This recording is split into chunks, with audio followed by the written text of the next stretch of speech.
and start streaming. But now the stream has started, so when you escape, the illusion will be broken. In the background. And don't even acknowledge me. I'm already live, bro. I'm already live. Okay, let's see if people will start arriving. For now, 0. But anyways, for people watching the recording, welcome.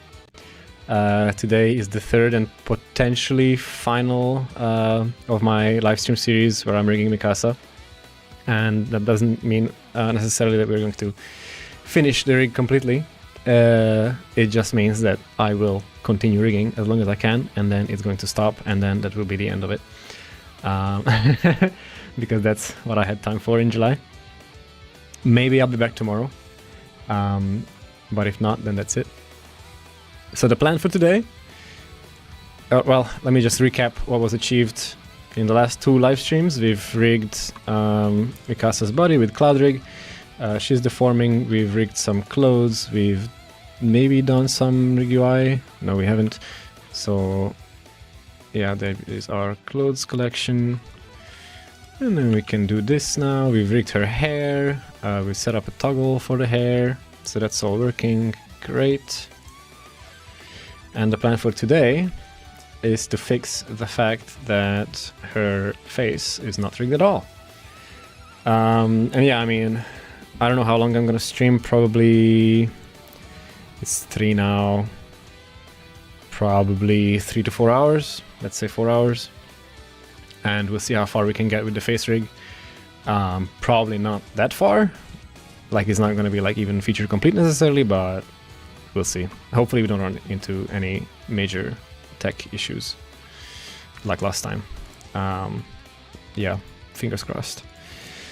So I think let's get started. Let's rig her eyeballs. It's obviously there. So I've kind of have my plan ordered sort of from easiest to hardest steps.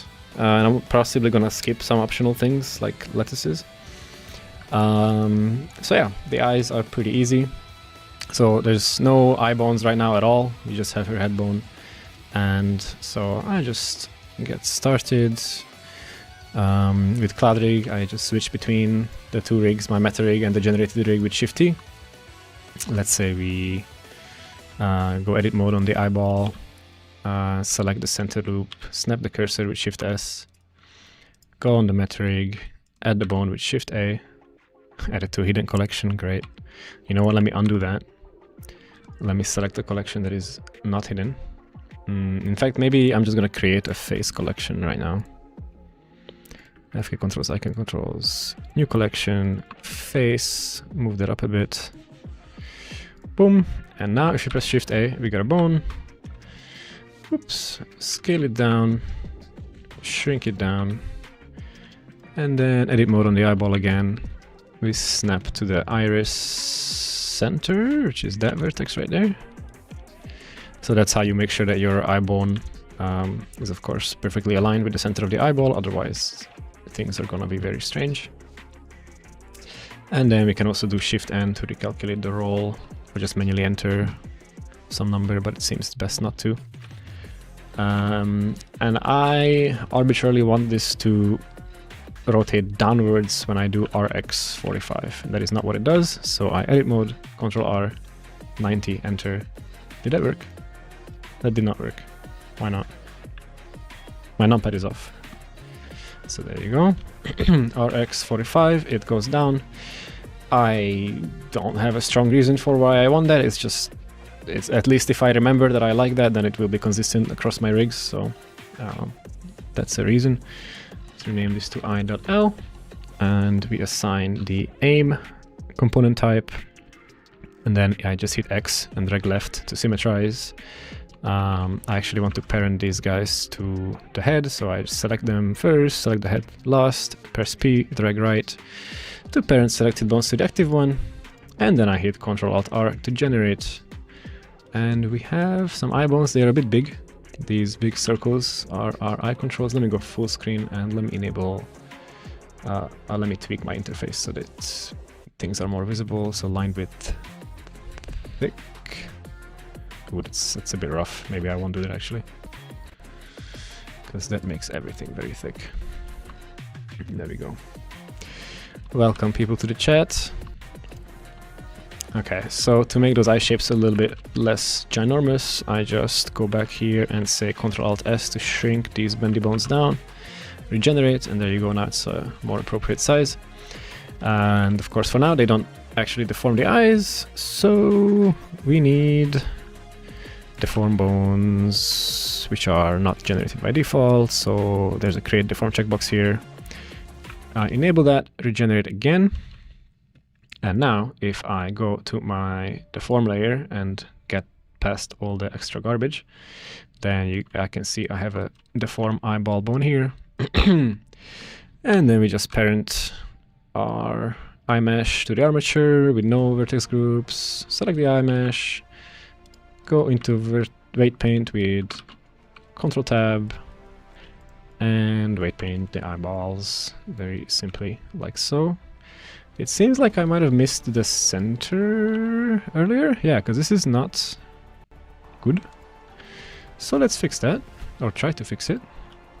So I selected this edge loop. Oh, that is not the center. Aha. These two edge loops together are the center.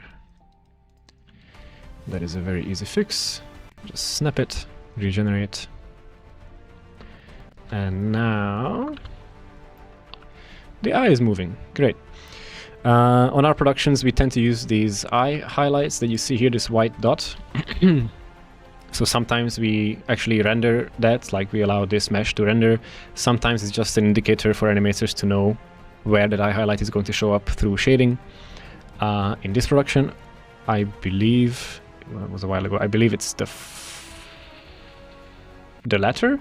So animators just use this as a preview, and then the highlight was done in shading. But I could be wrong, to be honest. I could be wrong. You would have to ask Simon. But anyways, I'm gonna check this create subcontrol checkbox, which will give me a bone that I can use for that little eye highlight thingy right there. And then we do the same procedure as before. Wait, do I have both of these selected? No, I don't. Now I do. Parent those eye highlights to the armature, enter weight paint mode, and weight paint that one, weight paint that one. Wait, what? Oh, this is a separate object, my bad. Boom. That should do the thing, yes. Okay, so yeah, by default, these eye highlights will follow the eyes, which is not really like what you might necessarily expect, since this is supposed to represent a reflection, and the reflection of your eye doesn't move with your eyes. So if you want to turn that off, there's an option for it here now under the face settings. And then if you turn it off, it no longer follows it. Oh, I'm not too sure why this is not 0 by default. That should probably be 0 by default. Maybe I'll take a note of that. Should I? Because it's probably kind of more useful if it's 0 by default. I guess I'll let it be for now. Okay, so that's eyeballs done. See, I told you that would be pretty easy. And then the teeth is also going to be pretty easy, because we're just going to put some basic bones there. Maybe it's kind of easier to do the jaw first. So let's slap down the bone for the jaw real quick. So to do that, I'll just snap the cursor to the head, just because it's something that is in the center. Add the bone, and then shrink that bone, and then let's try to place it at the jaw. Let's get rid of this stuff that is in the way.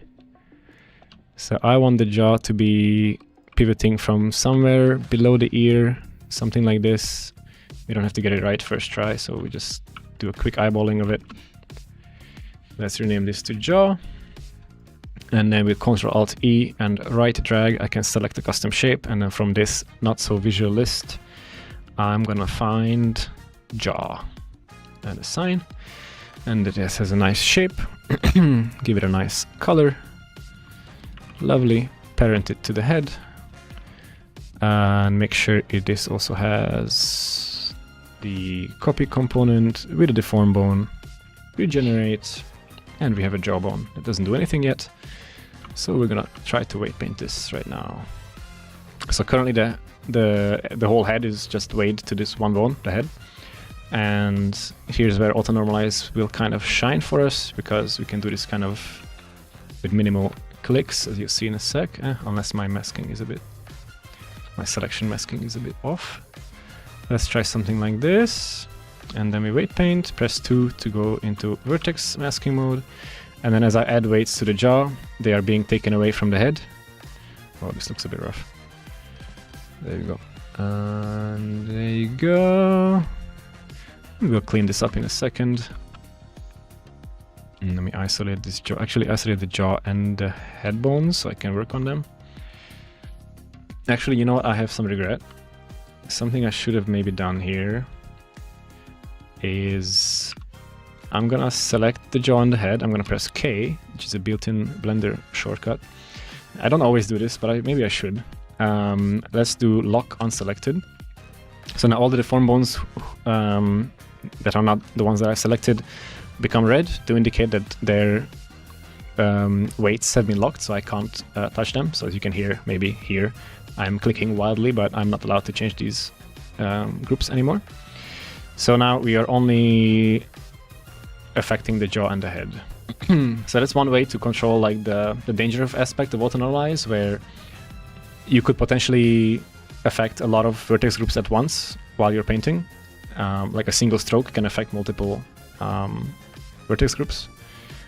But if you lock the ones that you know you don't want to touch, then that issue is a non-issue. So that's nice. And then let's just grab more of the lip vertices. And there's our teeth. Great. I feel like a dentist. Okay, let's see. And then we just smooth out some verts, weights, whatever. There you go. It's starting to look like a jaw, right? It's a start. Totally fair. So I think I'm gonna leave it like this now, because the jaw is not what I want to work on now. I wanted to work on the teeth. It's just nice to have a half functioning jaw while doing the teeth. So next up, the way I wanted to rig the teeth is like gonna be extremely simple, because you don't really need anything complicated to rig teeth, in my humble opinion, unless you're rigging like a monster that has a bunch of interesting teeth in the design. But this is just a regular old human with some regular old teeth. So you could honestly just rig them with like almost nothing. I guess if you wanted, you could just rig the lower teeth to the jaw, rig the upper teeth to the head, and call it a day. And that would be, realistic, because that's how teeth work in real life. But I do want to give animators a little bit more control than that. Animation is not always about imitating life perfectly. Sometimes you need some creative liberties. So to achieve that, what I'm gonna have is just a teeth bottom root bone, let's call it. And then I'll give it a cube shape, and I'll change its transforms to be kind of encapsulating the lower teeth object. So to do this a bit better, let me isolate these guys so I can see what I'm doing. And let's see. I wish I could have like the transform tools for doing these custom shape transformations. So just to be clear, like when I'm doing these movements, I'm not actually changing where the bone is, I'm changing where the bone is displayed. Yeah. Okay, so that can be our root bone. And then let's duplicate this. And so to give animators a bit of control, what I'm going to do is just have a left side bone, a right side bone, and a front bone. And it's going to be the same for the bottom and the top. Plus a root bone that owns this set of 3, for a total of 8 bones for rigging the teeth. And these are all just going to be bog standard, just regular old bones. Nothing fancy required, in my opinion. Not for this character anyways.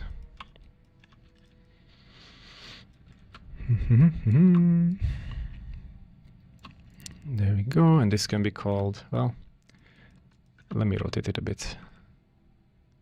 Is it useful? I'm not sure, actually. I might prefer to rotate the shape and not the bone itself. Yeah, I think it might be better if the bone itself is actually aligned with like the world and the character instead of its geometry in this case. Maybe controversial call, but that's what I'm gonna do today. But I do want to change the shape of it to be nice. Maybe that's also controversial. Meh.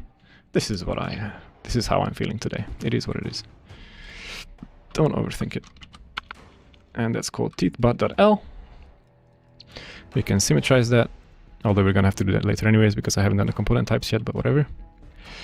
And finally, duplicate this again, shrink it. I'm gonna, let's see, copy this shape, but then remove the rotation. Whoops, not from that one, but from that one. And then change the scale and the offsets to be something like this. Does that work? Does that make sense? Yeah, probably. Okay, let's give them some colors. Maybe they can all just be like yellow or whatever.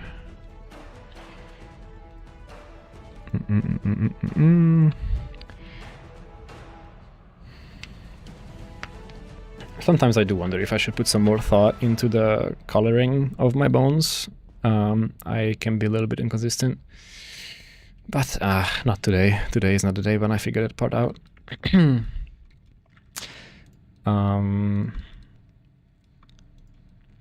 Okay, so now I want all of these guys to have the copy component type just like before.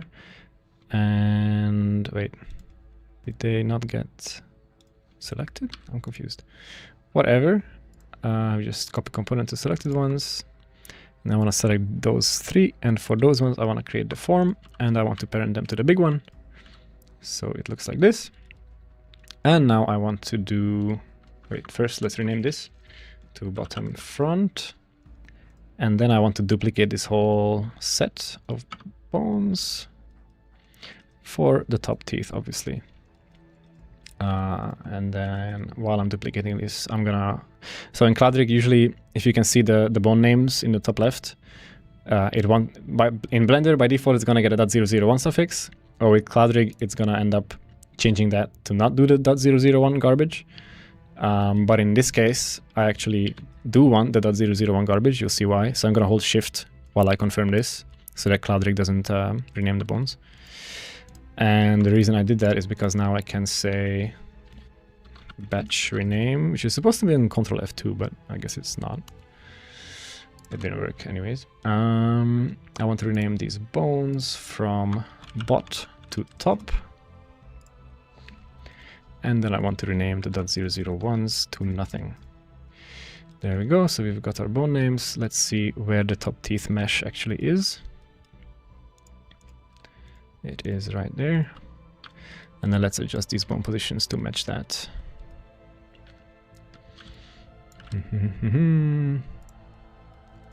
Like that and like that. That's pretty much it, I would say. Yep. Okay, and then the top teeth is parented to the head. The bottom teeth is parented to the jaw. Big whoopity-doo. And then let's, well, actually wait, before I generate this rig, I also want to make a bone collection for all of these. There is going to be a sub collection of the face collection called teeth, I guess.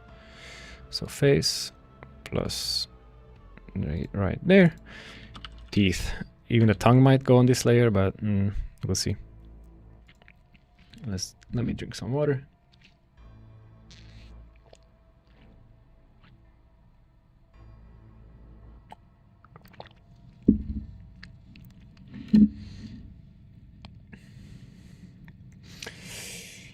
The bone copy types create custom pivot generates an error. Can you check it? I think I might have fixed that some weeks ago. But let's see. You're right. That's sad. Okay, I'll fix that as soon as the stream is over, let's say. Let's write it down. Let's put it on the list. I actually fix this before the live stream.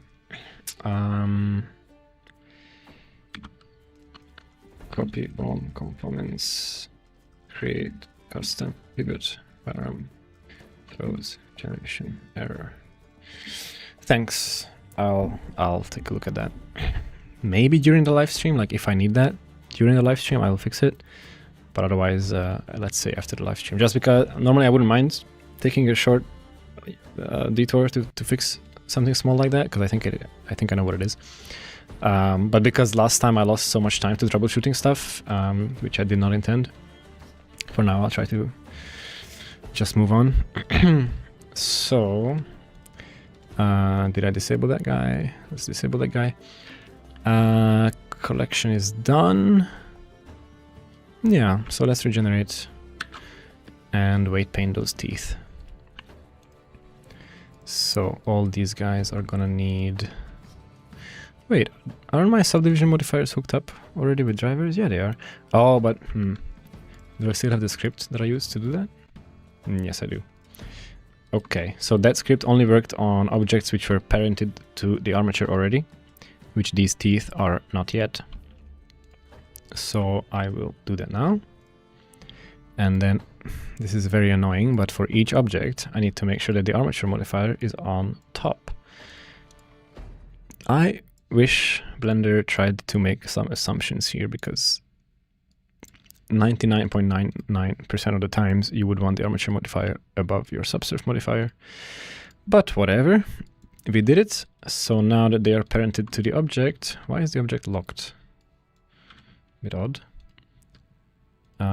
Let's run this old script again for setting up quality drivers, which put a driver on the subdivision levels of these objects now, which is cool.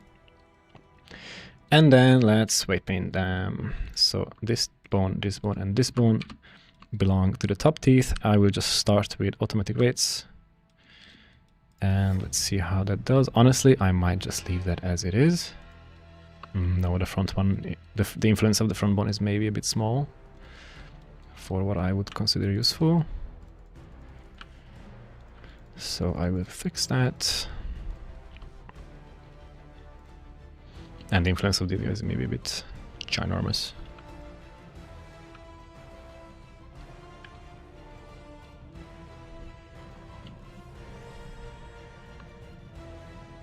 Okay. There you go. So the benefit of just some very rudimentary bones like this is that if an animator wants to just nudge them a little bit because it makes the pose better, then they can. That's all. They don't have to do any miracles here. Why is my blur brush so much weaker than my add brush? Let's see. Strength 0.2. But the strength of this is like 0.000000. So what the hell? I guess this is just high poly. It's not that high poly though. Whatever. Whatever. Let's call that good enough. And with the teeth, let me try to transfer the weights. So I have a shortcut for that, which is Ctrl-Shift-T. But if you were to do that normally, then it would just be... Where is it? Damn, I have no idea. This is why I have a shortcut, because this menu is insanity. But if you go in weight paint mode, then it's also available from here, and then it's a bit less insane. Transfer weights. Yeah. But then wait, why did they just affect my active object? It's supposed to transfer to the selected objects. I swear it's changing in every Blender version, or I'm going crazy. Both of those are possible. Weights, transfer weights. No idea. Anyways, let's see how well it worked. Yeah, good enough. Maybe not quite good enough. Let's do what I might do is weights, smooth for deform pose bones by a factor of 1. Maybe even a factor of 2. Why isn't it smooth? Vertex weights. Brrr. Yeah, I think we can just smooth the hell out of it. And it still doesn't look great, but it kind of... Well, no, yeah, so the way it's creating the gaps between the teeth is not what I want. So I want to undo that. Yeah, maybe I would rather keep it like this. Yeah. Yeah, the fact that the wireframe is getting messed up doesn't really matter because you can't tell once it's disabled. So I'm happy with that. We're kind of trying to be in a hurry here, I'm not gonna lie. And then let's weight paint the bottom teeth, well, the bottom gums, I should say, I guess. Start with automatic weights. And then add a bit to this one. I'm gonna use / to go into local view to get the other stuff out of the way. And blur the heck out of everything. There we go. And then select this, Ctrl-Shift-T. There we go. And that should be the teeth rigged. Front, sides, symmetry, the roots, and with the jaw. That was relatively quick, I would say, which is good. The tongue is next. I always forget to pop out the chat so I can actually see it. Hey, is there any way to prevent overlapping between the stroke and the fill while changing the stroke depth order to 3D location in the grease pencil? I am unsure why you thought I would be the right person to ask this question. So I can't help you, I'm sorry. Dealing with quality as in subdivision instead of scripting, copy drivers is selected also works for me. Right, yes, that's true. Yeah, in today's modern Blender, the hippity hoppity kids can just right click and copy drivers to selected. That's a very new functionality that Nathan added some time ago. But it is very cool. Yeah, I just forget about it because I did it with a script for, 10 years, so it is what it is. But it would have been faster to do it your way, so I should learn or remember to do that. That is totally fair. Good point. All right, the tongue. I'm not sure why the base of this tongue has geometry, but we will accept it. But that is usually not the case, I think, in our character models. But it doesn't matter. So, same thing as before. I could just copy a bone instead of spawning one from scratch. But the nice thing with spawning one from scratch is that you know for sure that there's like no garbage data on it. The downside is that you have to remember to parent it. It's like I could save time, but it's kind of risky. So whatever. Dude, let me select the tongue. I was even alt clicking and it's still misbehaving. So we're gonna call this tongue 1. And so that bone renaming tech that you saw me being kind of bothered by earlier is gonna be very cool now, because I can just extrude and the bone is immediately called the tongue 2 instead of tongue 1.001. Once I do left click. Magic. And then tongue 3. And I would say 3 bones is enough for me at least.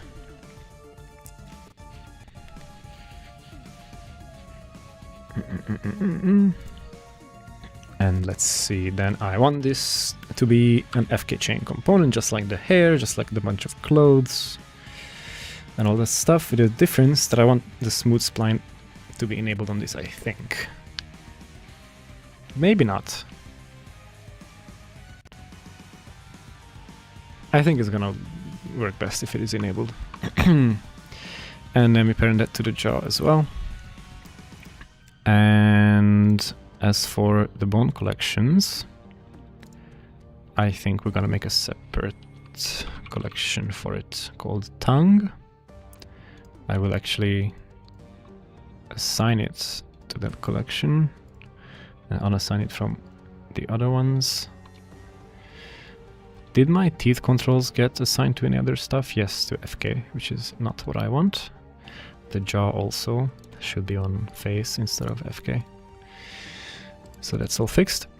And then to assign the bones that will be generated by this component, I come here to bone organization, FK controls, and just select tongue, stretch controls, tongue. FK controls extra shouldn't even be appearing here. Why is it appearing here? At least I don't think it should be. Yeah. I think that might be a tiny little bug. I think FK controls extra bone set shouldn't appear when root control is turned off. There we go. I will fix that later. It's just a small issue because I think this bone set doesn't generate any bones unless these guys are enabled. So yeah, it shouldn't be showing up. But anyways, so tongue, let's regenerate.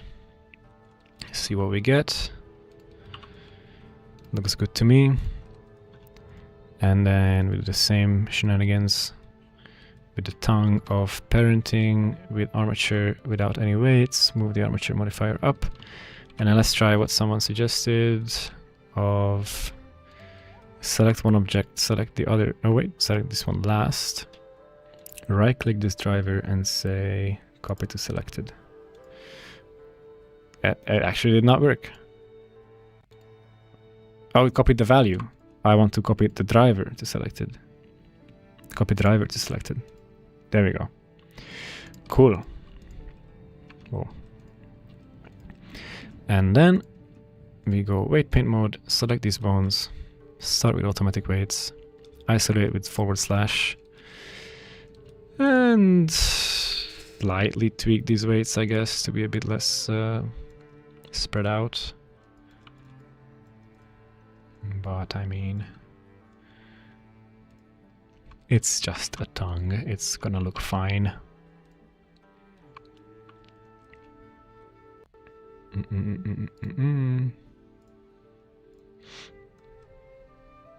So, do I want the smooth control parameter? Is it doing any good? Oh god, there's so much stuff here.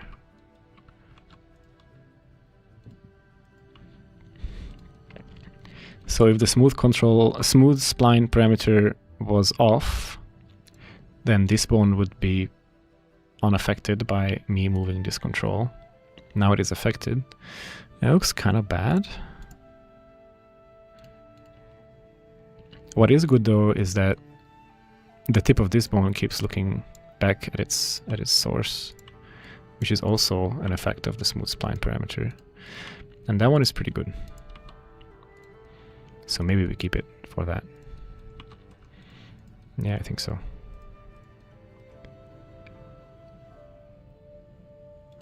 Yeah.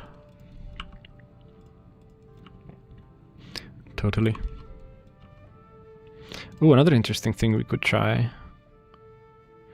There is a new-ish feature. Is position along bone 0.5. And I select FK and center off.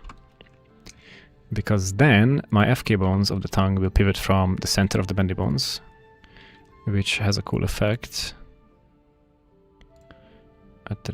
One sec. So this has the effect. Where did my FK bones go? What? Uh-oh. They're still going in the FK controls. Oh, wait.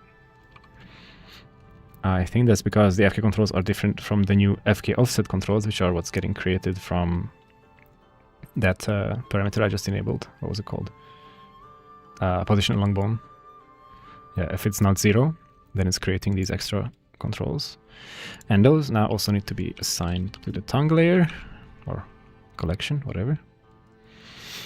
And then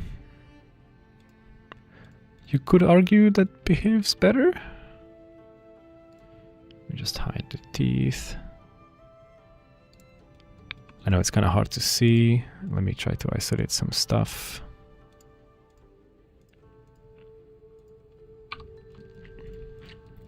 If I was better organized, then I would like organize the sub collections of the deform collection so that I could quickly isolate the deform bones as just one thing.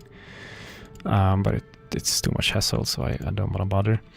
Yeah, this position along bone thing doesn't work that well for the tongue. I think I'm going to turn it off. It was nice to try, but I think it's better like this. Yeah, that's better. Cool. The tongue is done, in my humble opinion. So we're already done with all of this stuff, and we've been here for like 20 minutes or whatever. So that's very good. The lettuces, I'm gonna skip for now. They're very easy to set up, but they're also not that important. Okay, now let's get to actual face rigging, I think. Starting with the eyebrows, because I think that's still the sort of easiest area to rig on the face. I'm sure it's arguable, but for me, I would say so. So, yeah, let's say I'll just start there. And just like before, I just press Shift A to add the bone. And so, I mean, there is a question and a decision to be made here of, do I want to use bendy bones for the eyebrows, which would mean like having a chain that goes like 1 point there, and then 1 point there, and then like this, and then 1 point there, and then like this. And then this becomes a bendy bone chain, so that like if you move this guy up, you create a curve like this. And you could do that, and I don't think I will do that today, because I don't think it's necessary, and I think using just regular bones with armature constraints can actually kind of give better results, to be honest. But we'll see. Demeter, do you have any tips for weight painting for a beginner? For instance, is there a specific method you use when painting between multiple different bones to get a smooth gradient? For example, the neck and the head.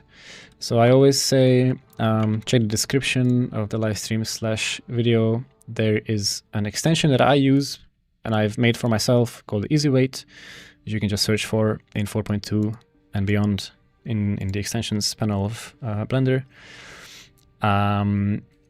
And yeah, so that just sets up some default values that I like, that make sense to me. And as for like how would you create gradients, I use the blur brush all the time, so you can just use that by holding shift, so you don't have to use this silly toolbar madness, because for weight painting it doesn't make any sense. So instead, let me unlock my groups here. I have the neck and the head. Whoops. Neck and the head. Weight paint mode, come on. So I don't have to be in the blur brush, I can just be in the draw brush, and I hold shift, and then I just click, drag, and that's what I do. That's literally what I do all the time. For that to work well, you might want to have accumulate on.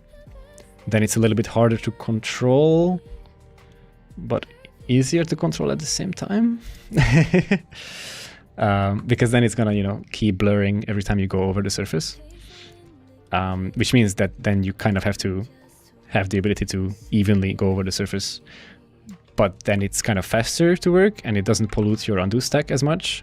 Oh, that's my undo stack, it doesn't fit on the screen, because some things are really long.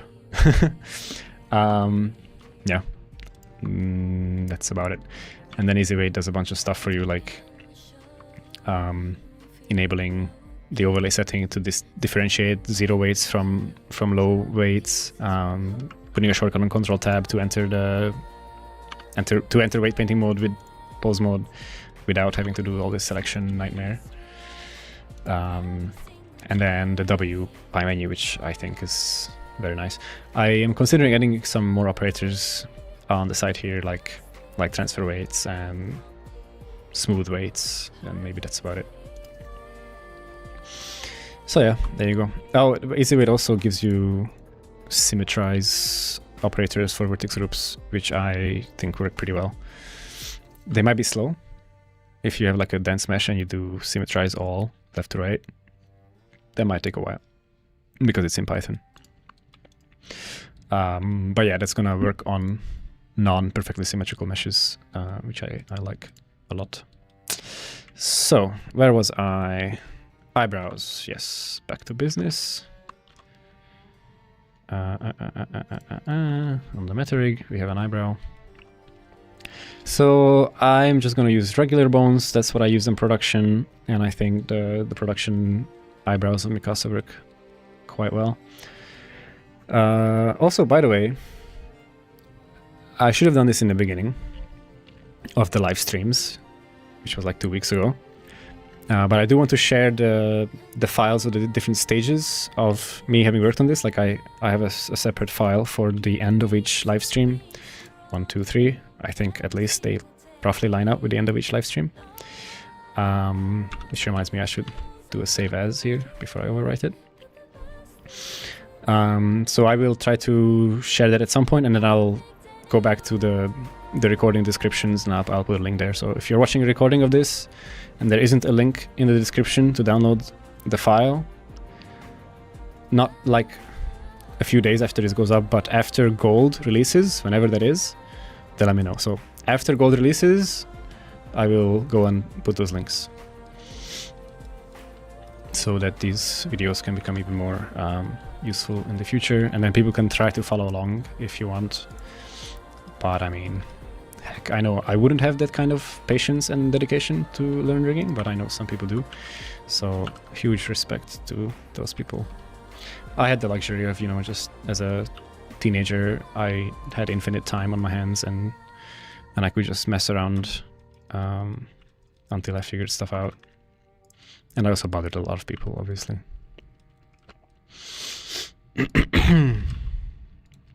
Okay, so we have one eyebrow, 2 eyebrows. I actually don't know where I want these eyebrows to be, so instead of just moving forward like a maniac. Like, there's a lot of questions here. Do we want, how many eyebrow bones do we want? We could have 1, 2, 3. We could have 1, 2, 3, 4. We could have 1, 2, 3, 4, 5. I think all of those answers are valid, and let's see what I shall decide. The one thing my animators usually want,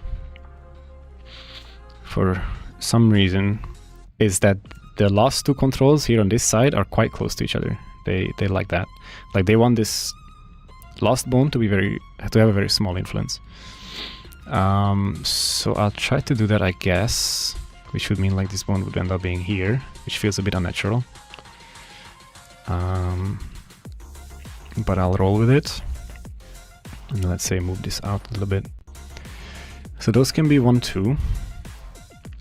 And then it kind of feels natural to say this would be 3 and then 4. Yeah, I would say let's go with that. I do not remember how many we had in the production version of this rig, and it doesn't matter. I'm not here to perfectly replicate the production rig, we're just here to follow our instincts and see what happens.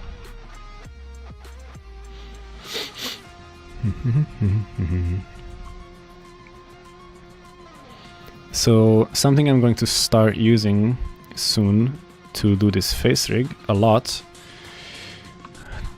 That sentence structure didn't make sense. So something I'm going to start using a lot in the next few tasks of rigging this face is going to be the armature constraint, which I think, yeah, it essentially lets you do partial parenting between different bones, like, you know, 30% parented to this bone, 70% parented to this other bone.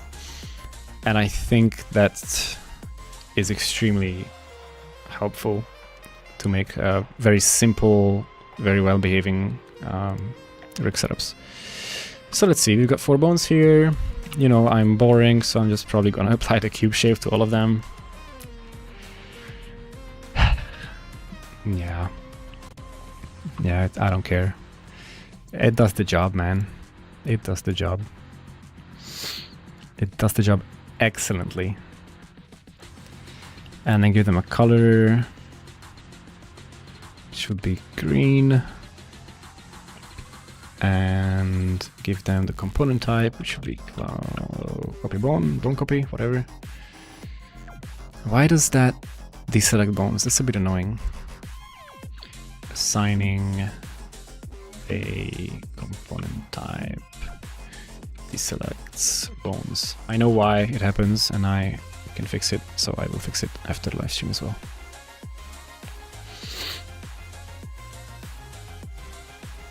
Hey Demeter, thank you to all of the Blender team for the work that you do. I wanted to ask if there's a better way to rig/weight paint a shoulder. It is hard to make it look good when all the way up to head. Okay, the last part I don't follow, but I don't know if I have any useful tips for shoulder rigging, man. I also struggle with it, what can I say?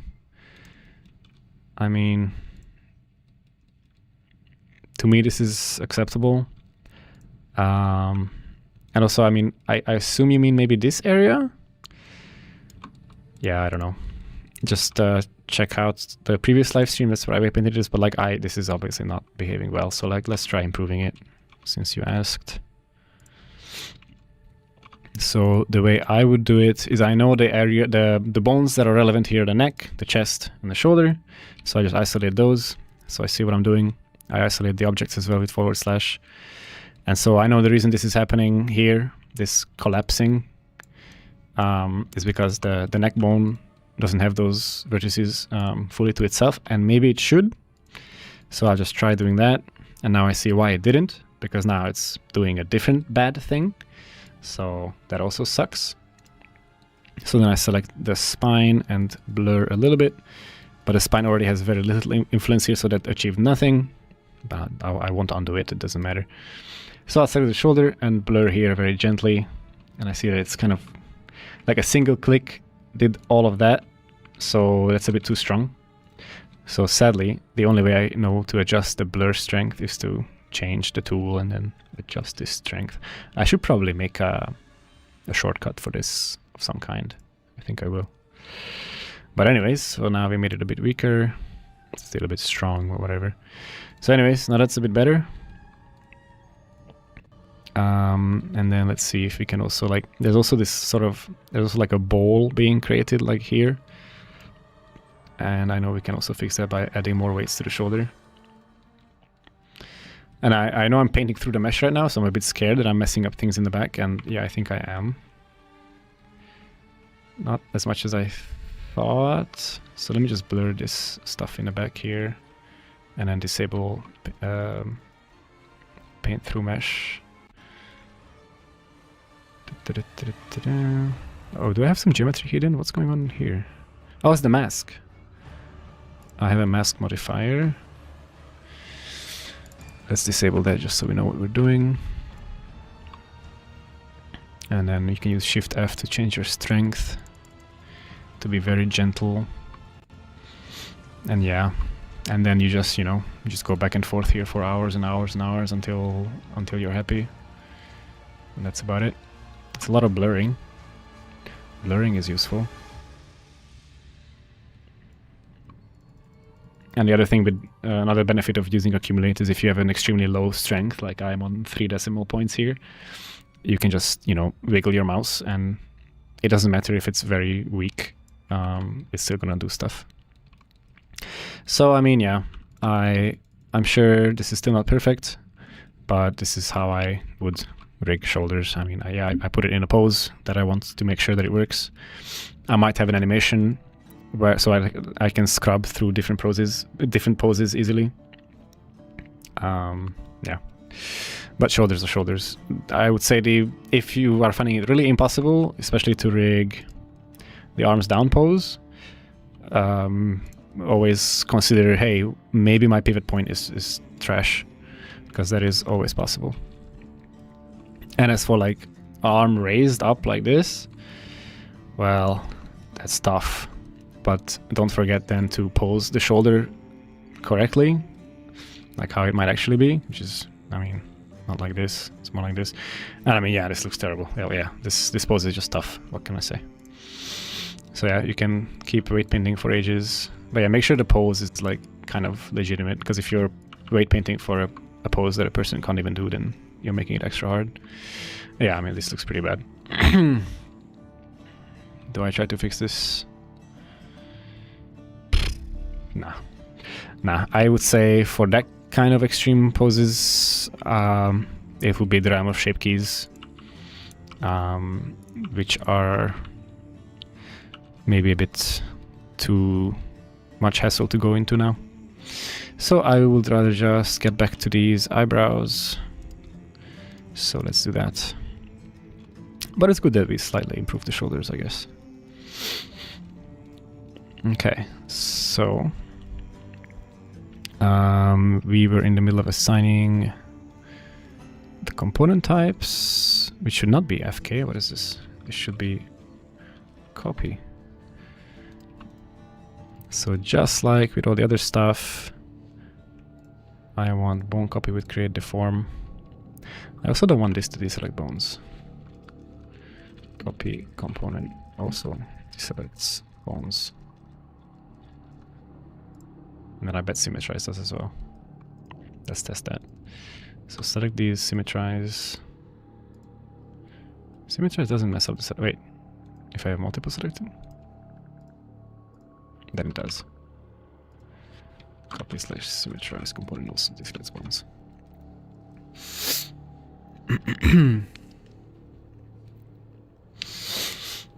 Okay. Let's have a center eyebrow bone, of course, as well. Let me disable symmetry, delete one of them, rename this to eyebrow center, or this could be just eyebrow mid. Maybe that's...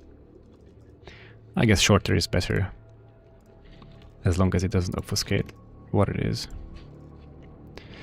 Set the head and the tail and the roll to 0, so it's a proper center bone. And that is done. And then... Oh look, I have a plan for the eyebrow rig that I have been ignoring. Let's see what I wrote down. What is this? 4 points per eyebrow for the skin. That's what I have here. Inner eyebrow control with a partial parenting, just like with the eyelid. Set up as a great ratio of effort to result. Also, instead of anything being parented to a head, we can have an eyebrow master. Okay. Sure. Sounds good. Past me. Let's do that. And I'm pretty sure we also have like an inner... Oh yeah, this is what that means. Yes. I know what my past me is trying to tell me. So we're going to have 2 extra bones per eyebrow. We're going to have one guy here. It's going to be called like eyebrow. I mean, maybe just CTR-eyebrow. Because it's going to be like a major control. So it's going to have a different color. And maybe instead of a cube, just make it flat like that. Cool. And of course, this should be CTR-eyebrow.L because we will symmetrize it in a second. And we don't want a deform bone for this one. This will just own other bones. Okay, we can symmetrize it already. And now I'm going to start adding those armature constraints that I mentioned. So I just add one. And it's like it's like, you can think of it as this bone is now a vertex. And then what I input here are going to be the vertex weights. And the reason this is called an armature constraint is because it's sharing the same code with the armature modifier, which is super nice because that means it can use things like preserve volume and normalize weights and whatnot. So let's see how this works. And also, by the way, a bone eyedropper is coming to Blender very soon, which is pretty cool. At least I hope it will get into 4.3. Christoph is working on it. Okay, so now that center bone is parented halfway between this bone and this bone, which is great. And that also means it doesn't need to have a parent anymore, which it already doesn't, which is fine. Okay. And then this bone should have similar setup. I think I'll just copy the constraint if I can. maybe I cannot. Copy constraints to selected bones. And then I'm gonna remove the right side bone. Cool. And then copy it to this one as well. But to this one, I will just replace it with def head. So in CloudRig, when you're adding constraints on the meta rig, which are going to be propagated to the generated rig, it doesn't really matter if you select the bone from the meta rig or the generated rig. It doesn't matter because any reference to the meta rig will be replaced by the generated rig. So I'm just doing it like this because this bone exists in the meta rig, which is nice because I can select it like this. This bone does not exist in the meta rig, it gets generated, so I have to use the generated rig as a target, which is fine. And then I want to copy that constraint to these guys as well. And so I want this bone to follow the eyebrow control by like 70%, let's say. So I put 0.7 here and 0.3 to the head. And then this one could be, let's say, 40%. And we will experiment with this in a second. This one can be 20%. And let's see how this feels just by moving the bones. Honestly, already feels good. What were the numbers that I wrote down? 1.5.10. Those are quite different from what I chose to enter here. And I will say, I think I don't want the last bone. I think that the idea that the last bone shouldn't be moved by this control is a good idea. Because, like, let's say in real life, but also in the style that we chose, the eyebrows are not that exaggerated. And the outer section of the eyebrow doesn't really move much. Since like your eyebrow movement is done by a bunch of muscles that are like here and not really here. So I'll just bump this to 0. Let's say I keep the target in case I change my mind, but I'll just put it to 0. Yeah, and then let's see how this feels now. Yeah, so now this feels extreme. So let's bump it down to like 0.2, 0.8.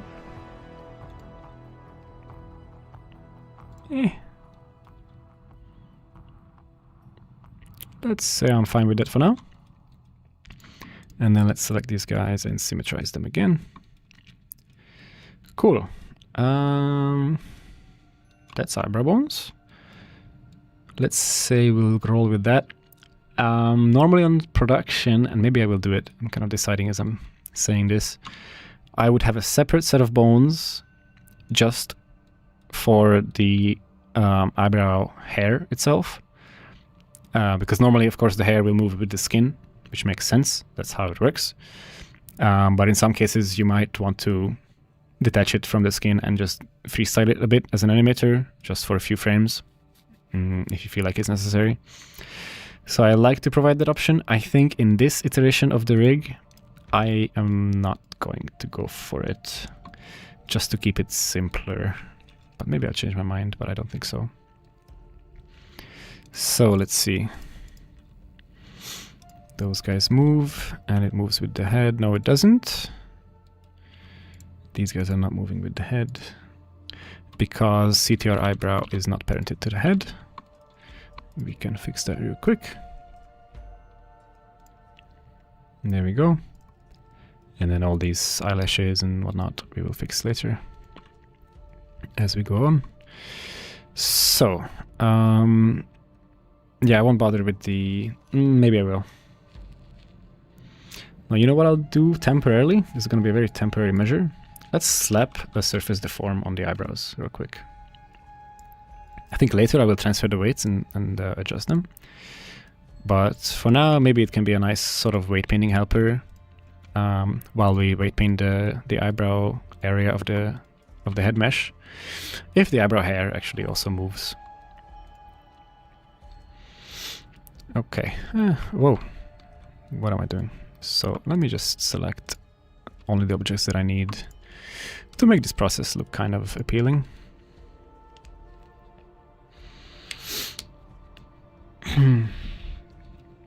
And let's start weight painting.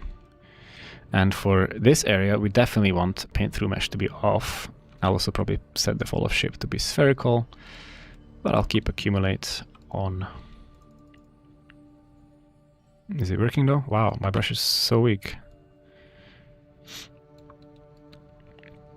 So something I might do is some bones that stretch from the top of the forehead to the bottom, which would probably not even be exposed. It's just a really easy way to get this area to compress, which is good.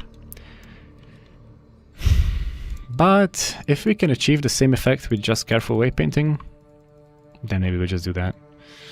We'll see, we'll see. Like, you can definitely go further. Like, you can definitely create more extreme shapes with the eyebrows if you do add bones that stretch from here to there, and then you weight paint those. But I don't know if this character needs such extreme expressions. But even if they don't, I also kind of am considering reusing this face rig in the future to add it to Cloud Rig as sort of a template that I could recommend for people to use. Because the current face rig that exists in Cloud Rig is really not that good. And I would really prefer to give people a more viable option.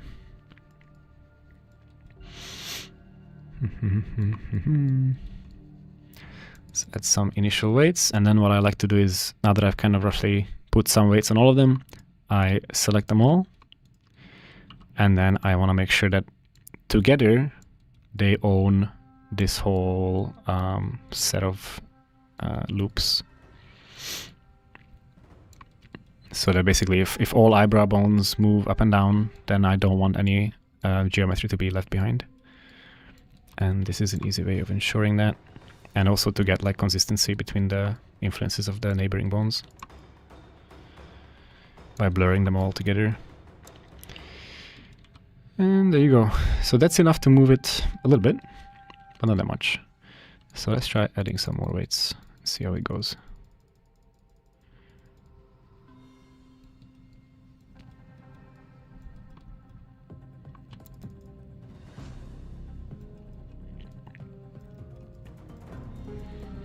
I think I want to expand the area of influence of this one, which I can only do if I don't have the other bones selected. Which is kind of a shame. I wish it would make a guess when I try to add new vertices to the list of affected vertices. If it would make a guess based on like proximity to the nearest selected bone, that'd be awesome. Because the reason it's not allowed is because it doesn't guess about which bone do you want to add this vertex to. Which I understand, and it makes sense, but sometimes there's good ways to predict user intent, and this could be an opportunity to implement one of those times. But it's okay. Let's see.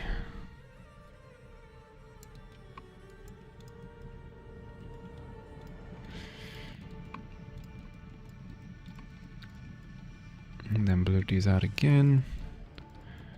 Kind of just go back and forth here for a while.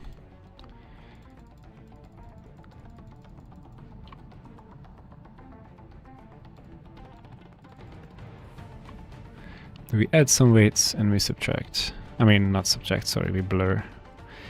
Blur, blur, blur. Lots of blur. That's how I roll. And to be honest, I am pretty satisfied with that with that range of motion. Like, this character would not need more than this. But I'm still a bit tempted to add those bones for the reasons that I mentioned. No, I think I'll just add them later. As in, like, not for this character, but once I reuse this face rig, I'll just add it then.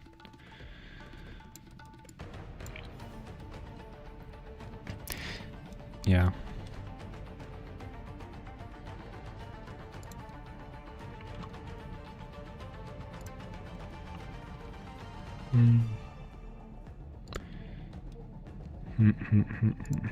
Maybe let's try adding a bit more weights.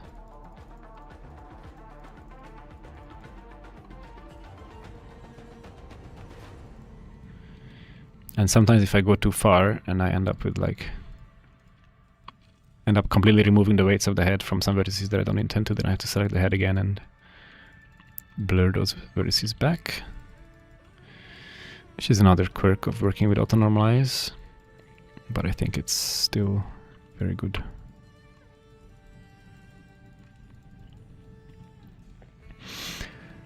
And man, I said that surface deform modifier will be temporary, and I had a feeling that I would change my mind about that. Because if I'm not going to have separate bones for the eyebrow mesh, then using surface deform is the most hassle-free way to rig these eyebrows. And I'm kind of here for it. So we might just keep that surface deform forever now. And look, we have kind of an eyebrow rig. So it's a bit jaggedy. And there's two ways that I have an idea to fix that. One is to rotate this bone with one constraint or another, which honestly doesn't look like it's working. Idea two is much dirtier, and that is called corrective smooth, baby. I mean, it's like such a lazy way of doing things, but if it works, like, what do you want from me, you know? If you have technology, use it. The result, I think, is fantastic. There is a sort of special tech for the eyebrow that I use in production, and I think I actually do want to replicate here because it's cool enough to include. Which is going to be more obvious for the eyebrow down movement, but also maybe for the up. Yeah, so something I should do, first of all, is rotate these eyebrow controls slightly backwards. Because right now they're perfectly straight with the world, but the forehead is not perfectly straight with the world. The forehead is slightly bent backwards. And I want these bones by default to slide along the skin like that. So I actually want this to be true not just for the controls, but also for the individual bones, those guys. So let's say I want my pivot point to be individual origins, orientation to be, I guess, normal is fine. And then I can just do RX and play with it. Let's see what looks correct. Maybe something like that. Where's my number? What am I on? Dude, does it not show the number anymore? Oh, there it is. -8 degrees. Let's try that. Wait, it didn't affect the other side? Shift X to enable symmetry. There we go. Regenerate. And let's see how this works. Yeah, it's a bit better. So now the eyebrows don't like protrude when I try to move the bone up. Of course, if an animator were to move it up on the global axis, then it will still do that, but it's not my fault anymore, you know?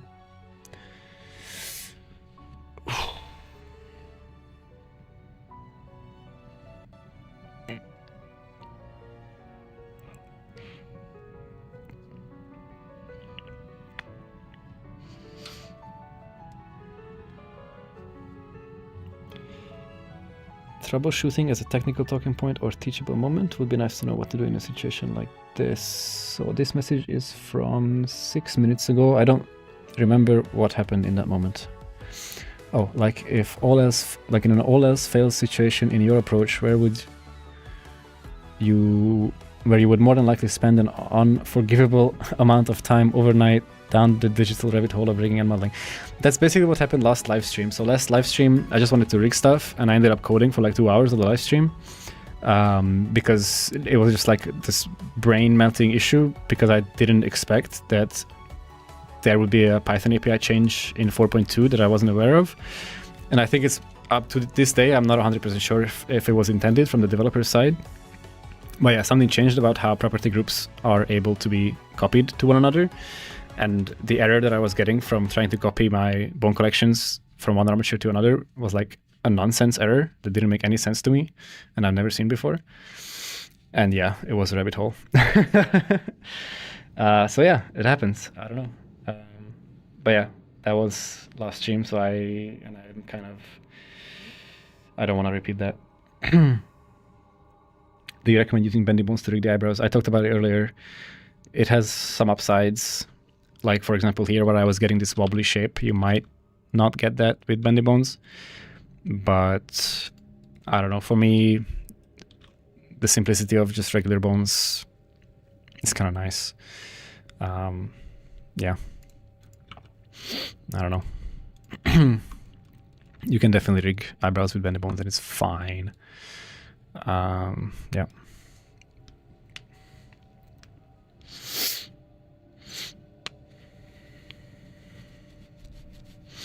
All right. So I mentioned that there's some interesting tech that I used for eyebrows, which it's not going to do much, but I want to show it just anyways. So I need to sneeze though. Where's the light? Lovely. So I'm gonna select some of the forehead. Let's say that much. Yeah. Something like that. And then I'm gonna say Shift D. I'm gonna duplicate this, P to separate it. And now I have this forehead mesh. And I want this to never deform. So I'm gonna remove all these modifiers along with the drivers and even the vertex groups. Just remove everything. We don't need this stuff. None of this stuff. Why does... Okay, it goes from bottom to top. No, it doesn't. What? Sus. Okay, so I'm gonna call this, like, let's say help. No, I don't know. Yeah, help Mika eyebrows volume. And I want to move this object to a rigging collection, which I don't have. Wow, I never organized my stuff so far in the live stream? Really? We should have a Mika rig collection. This should be called Mika rig widgets. This should be in here. This should be in here. The meta rig should be in the scene root, which it is. And then I want a Mika rig helpers. Typing is difficult. And then this object that I just created, I want this to be there in Mika rig helpers. And I want the rig objects to never appear on the render. Okay. So now I have this thing. I said I don't want it to deform, which is still true, but I do want it to follow the head. So there you go, that's object parented to the head, or not. What? That's odd.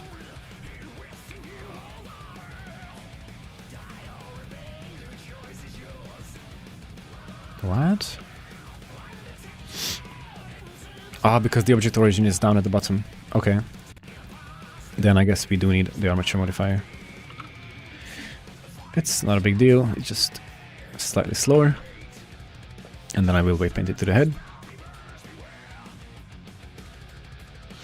There we go. Okay, whoa, Jesus Christ. Okay, not sure what's going on there, we'll fix that later. Okay. So... okay, I should probably fix this parenting. Give me one sec. So these control bones shouldn't just be parented to the head normally, but they should be specifically parented to deform bones like this. And then if we regenerate, we can squash the head and it should stay intact. The same goes for the eyeballs. The exact same idea. And then probably the tongue, the teeth and everything. Yeah, we would have to do this eventually anyway, so let me just do it now. So the teeth also have to be parented to the deform head. There's the tongue and then the upper teeth. Need the same treatment. For some of these, I think I'm not going to create a helper bone, which I do by disabling this button, because it just doesn't really feel necessary. But for these ones, I think I will. Okay. Okay, so now the tongue is inheriting some kind of average scale. Aligned scale. Let's try full. It's not much better, to be honest. It doesn't matter. It's good enough. So we have this eyebrow helper mesh. And what we want to do is that I have somewhere, honestly not sure where, I have a node group for geonodes to avoid clipping with another mesh. But where is it though?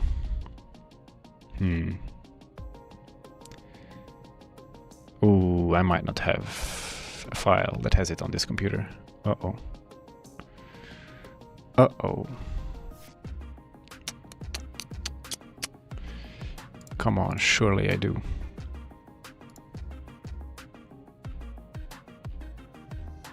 Damn it. I actually don't. This is sad. I mean, I can show you a terrible version of what I want to do, which would be with a shrink wrap modifier. So I have a, you know, a smarter shrink wrap modifier with geonodes that uses raycasting, which is maybe a bit slower, but I don't know, to preserve the volume of the forehead. Because preserving the volume of the forehead means it really feels like there is a skull underneath it, which is pretty cool. It's just a shame that I can't do it properly. So now the whole body is being shrink wrapped to the forehead, which is not what we want. Instead of on surface, let's try outside surface. Kind of expected it to work. Oh man, the shrink wrap modifier is so terrible. This is not gonna work. Above surface? No. Damn it. Okay, sorry. I guess I can't show this.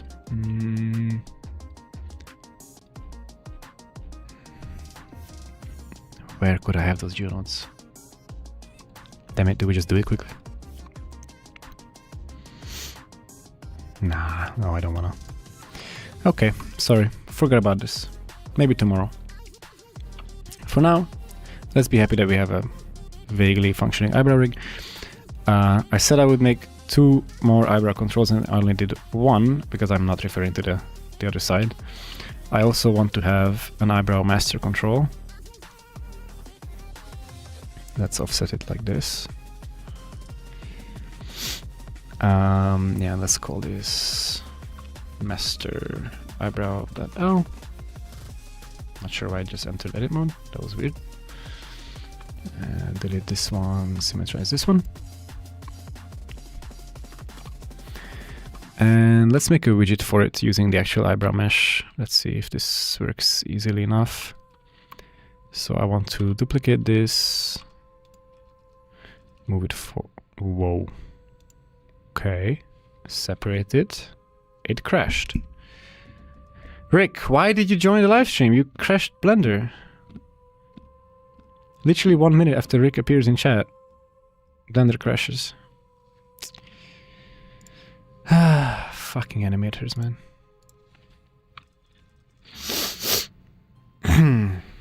Thank you, Rick, for trying to be helpful. Appearing, being helpful, and then immediately getting blamed for everything. That's how I feel.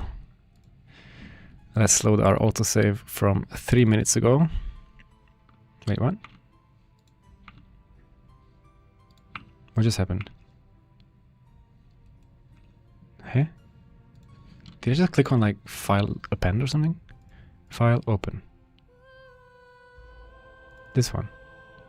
And then I just see a file browser. What? Okay. I guess it autosaved while I was in the file browser. Whatever, fine. Okay, we didn't lose any work. Let's save this on this. I guess we lost creating that bone, but that's fine.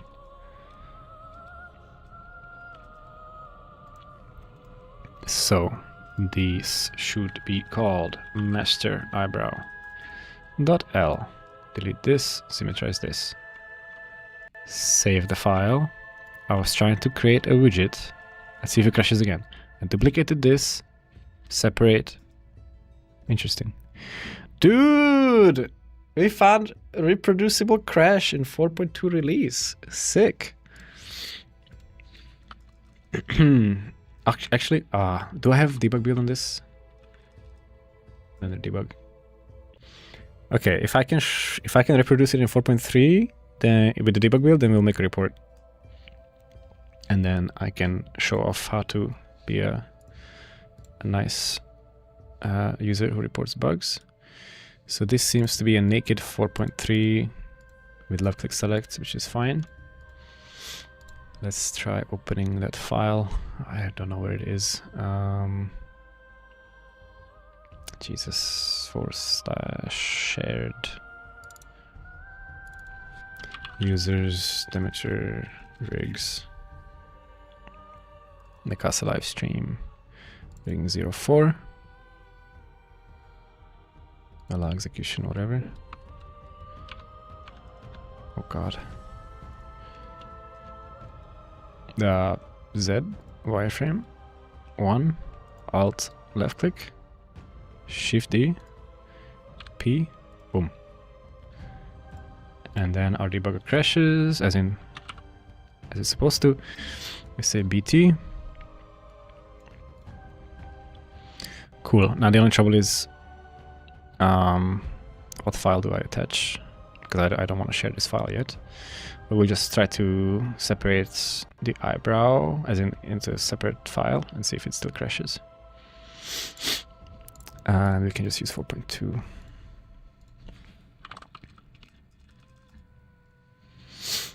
Control R and type %temp%. But I don't want to go to the temp folder.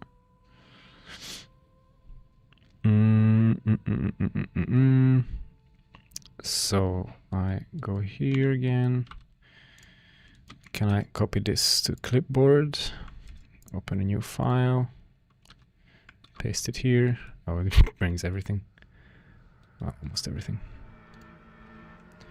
Invert, delete, purge, save to the desktop as separate crash on mesh separate.blend. Let's see if we can still get it to crash here. Shift D, P, frick. It doesn't crash. That's annoying. What if we do it before we delete all the other stuff? Let's save it. Even entering wireframe mode crashes. Okay, I guess my mesh might be a little bit corrupted. Interesting. It happens every time. Good enough for me. Let's see if it happens if we delete the body mesh. Well, alrighty. Okay, that's good enough for me, I guess. Then we have a reproducible crash, but I don't understand why when I delete the rig, it seems to not happen anymore. Let's try that. Can I purge the file first? Can I save it? And then wireframe crash. Okay. That's a fairly minimal file. Just regular wireframe mode crash. Okay. Delete the eyebrows, purge, wireframe, crash. Okay. Well. One of you is the chosen one, maybe all of you. One of these objects causes my blender to crash, maybe all of them. Let's try getting rid of most of them. That works. Interesting. Let's try getting rid of this half. That crashes. Fantastic.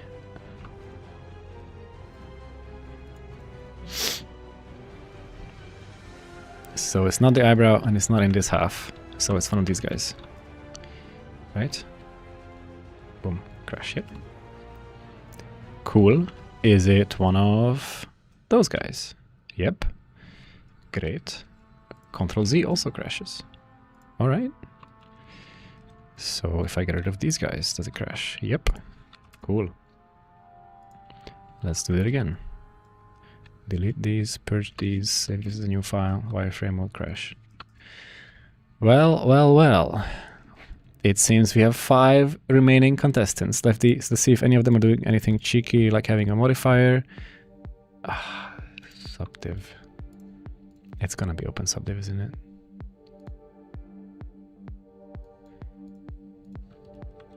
Of course it's open subdiv, for fuck's sake.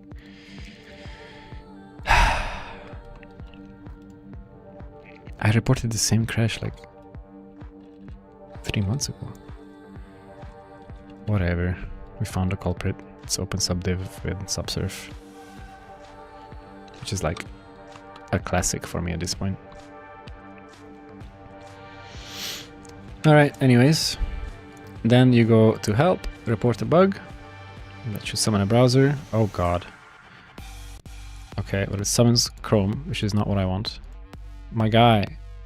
What? Choose your search engine. These are shown in random order, bro. Well, I don't care. I just want the URL. And then you register and log in. I think with this one. And then you get an error.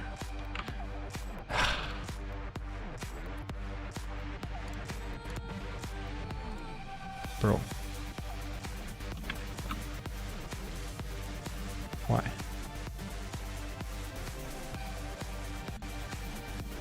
Okay, I guess we're using Chrome.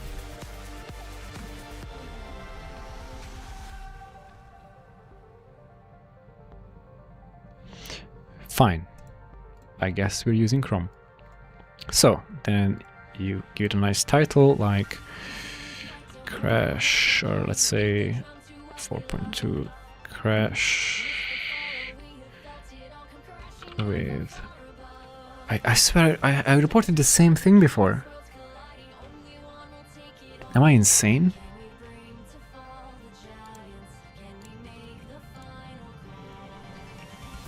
Dude, there's no way that this song doesn't get copyrighted. We'll see, I guess.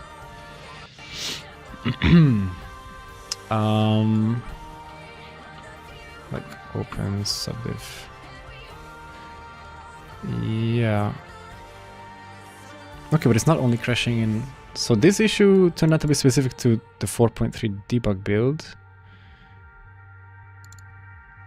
which Sebastian fixed for me, and I checked this and it was resolved. So this is different. Yeah, it's a different issue. So we report it. Where did my debug terminal go? There. So we need this guy.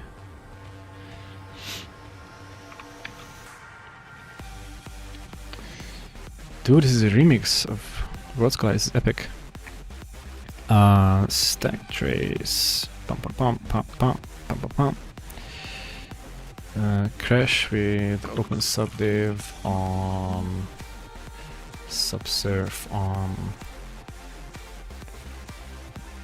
open subdiv crash with subsurf on mesh without faces.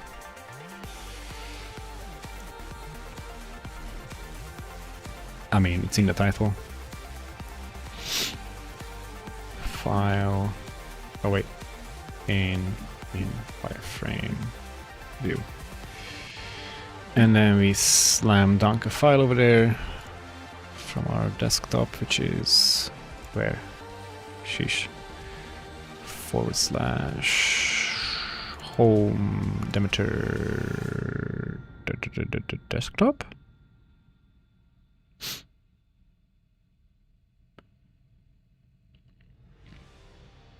Will any mesh with subsurf with open subdiv without faces crash? I think so. At least on my computer, it seems so. I mean, you know, you're right. I can try. So if I just spawn a cube and I delete the faces, whoops, delete only the faces, and then I press Ctrl 2. Wait a minute. That's interesting. Where is the freaking toggle for open sub? I swear to God. Report. No, it doesn't. It's just that one mesh. So it is maybe a little tiny bit corrupted. Okay, we'll mention that. Can observe on this mesh, this edges only mesh in wireframe view. Yeah, so it's a good thing that we're trying to find a friggin' file. I don't know where my desktop is. Like, come on, Linux. Oh my God, it's there. It's right there. It's just colorful, so I didn't see it. Why is it different? Oh my God, it's like, it's an image of like 4 terminals. It's animated. Like, what are you doing, my guy? Just make it look like a folder. For the love of God. We drag and drop it here. Copy link, paste. Enter wireframe view.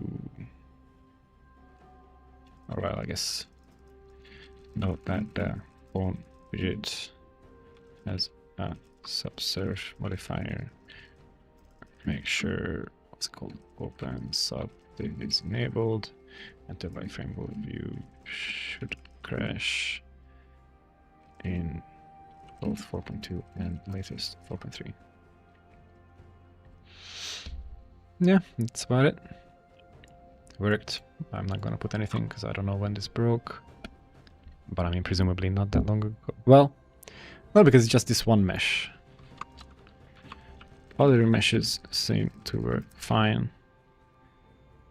So I guess this particular one is corrupted in some way. We should still make for a valid debug report. I'm actually not sure this tag trace is mentioning open subdiv, but it is mentioning in the wireframe draw. Good enough for me, I guess. Okay, preview. Bum bum bum bum bum bum bum bum. Yep, that's a report. Boom.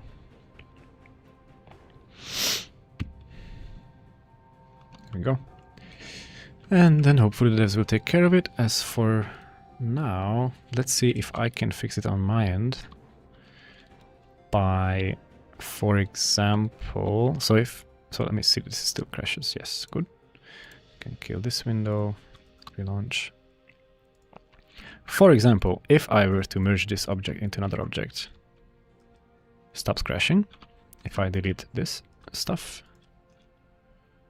stops crashing. Okay, that's good. Then let me go to my CloudRigs widget.blend file, which is right there, and do exactly what I just did. Or actually, I could just remove the subsurf, but I think I would still prefer to. I just entered wireframe view to be able to select the object. Dude, tough. Let's add a circle instead. We join this into that. Oh, what was the name? We need the name, widget foot. We join them, we rename them, we edit mode, we delete the circle, we save the file, enter wireframe view, everything is fine. Great. We go back to Mikassa. We regenerate her. That should have updated the widgets. We enter wireframe view, everything is fine. Great. Let's continue where we left off, which was... I don't know how this didn't trigger before, because I was entering wireframe view all the time. And previously it crashed on separate. This is so weird. The first time it crashed, and the way I got the stack trace even, was because I clicked separate on this freaking eyebrow. And I followed the trail, and it led me to the freaking foot widget?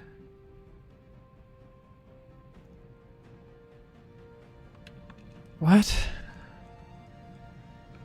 I think I might have a quantum computer. Anyways, do you think we will be able to do it now? Because honestly, I'm not convinced. Shift D, P, enter. It crashes.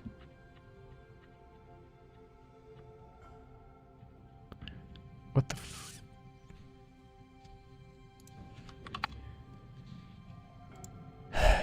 But...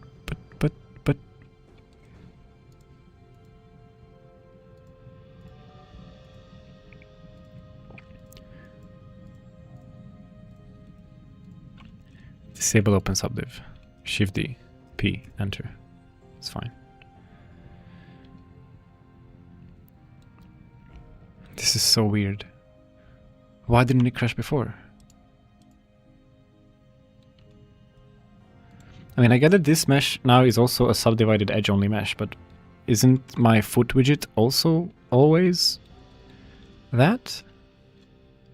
It's a subdivided edge-only mesh. And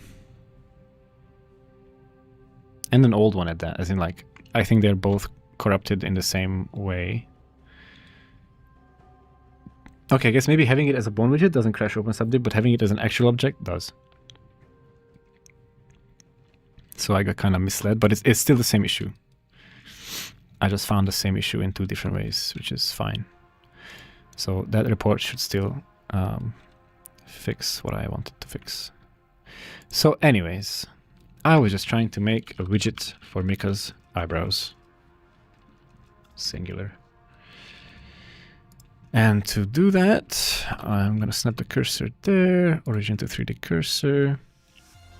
I'm probably going to squash this along the world like this, maybe to 0. Yeah, look, and then we have kind of a nice eyebrow shape. And then we just assign that to this. Oh, that is very small. Why is that?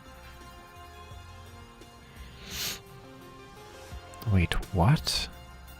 Is Mikassa microscopic? No. Isn't this like 3 centimeters? I don't know. Anyways, I'm going to increase the dimensions until one of the numbers hits 1. Which is roughly like this. And then I'm going to say apply the scale. And then I'm actually going to just enter a number here for 1 and then apply the scale again. So then we have a sort of standard size widget. And this thing is still very small.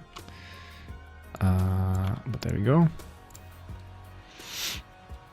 Okay. And then maybe...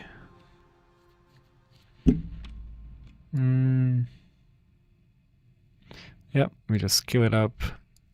Whoa. We give it a -90° X rotation. And then we do a bunch of other stuff to try to put it where it belongs. I might actually move the bone itself, because for rotations that will matter. Of course, you probably wouldn't really rotate this very often. At least I hope not. But let's say this bone can exist thereabouts. And let's tweak its transforms accordingly.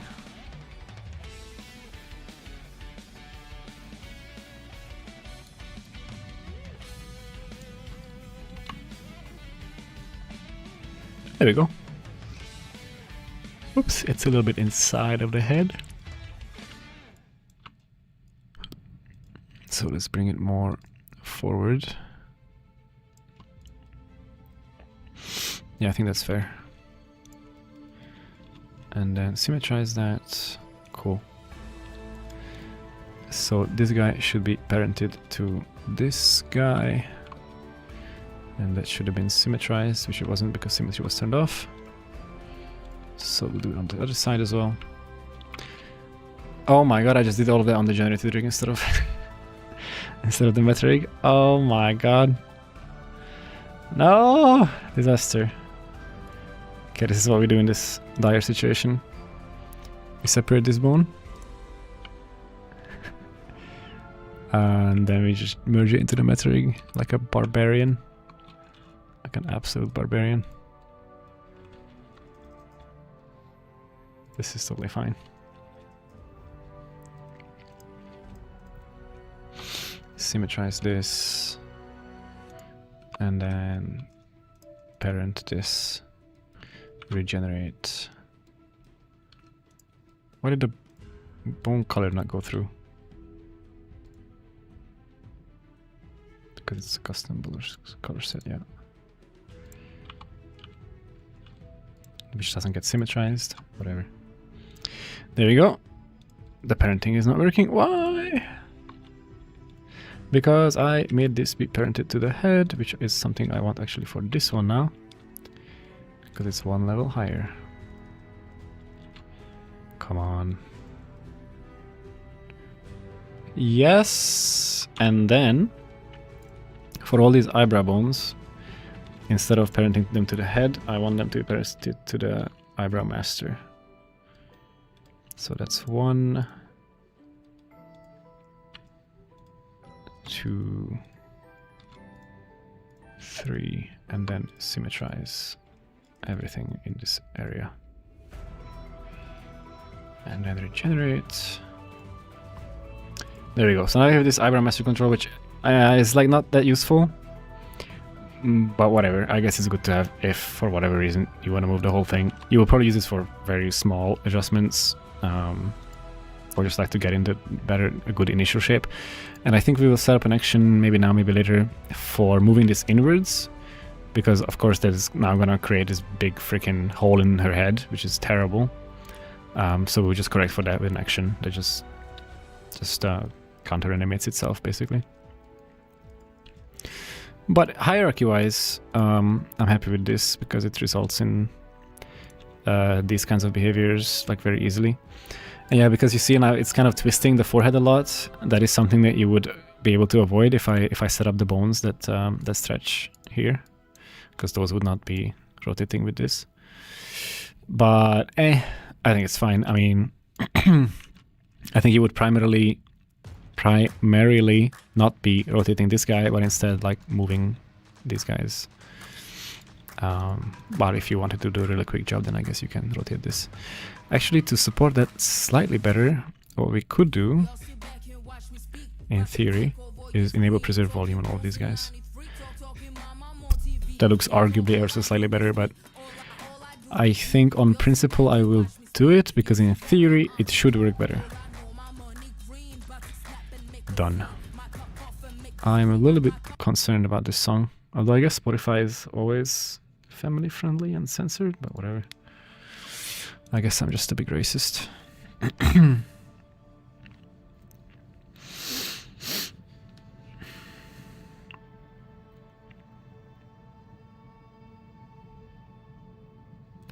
Couldn't you have just applied the modifier instead of joining? The goal wasn't to apply the modifier, because also I don't know anymore what the timeline was, but maybe at the time I didn't realize that the modifier was causing the crash.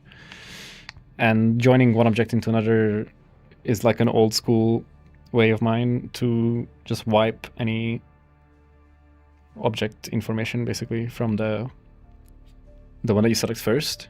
Because yeah, it wipes everything, as you know. It wipes the custom properties, it wipes the drivers, it wipes the modifiers, it wipes the constraints. It wipes the name, it wipes everything. So if anything was wrong with that part of the data, then you know. And I guess in this case it was a modifier, so yeah. Please make a full commercial educational video. I can't learn from these streams. I think there will be others willing to buy a tutorial. Yeah, I know, but I'm not very good at making tutorials. I've tried for a cloud rig and I don't think the result was very good. How would one get a modifier profiler? Oh, yes. Yeah, it's a little small little add-on. I think there's other add-ons now that incorporate the same behavior. I think it is on the extensions platform, and it's called... Damn it. Is it not? Is it not on the extensions platform? It is not on the extensions platform. Then getting it is a bit tricky. for now at least. It will probably, I mean, yeah, it should go on the extensions platform eventually. But it is one of our own add-ons that Simon made quickly some time ago. Oh, it's not even here. Scheiße. Yeah, I guess it's gonna be on his GitHub. Let's hunt it down. Let's see if we can find it.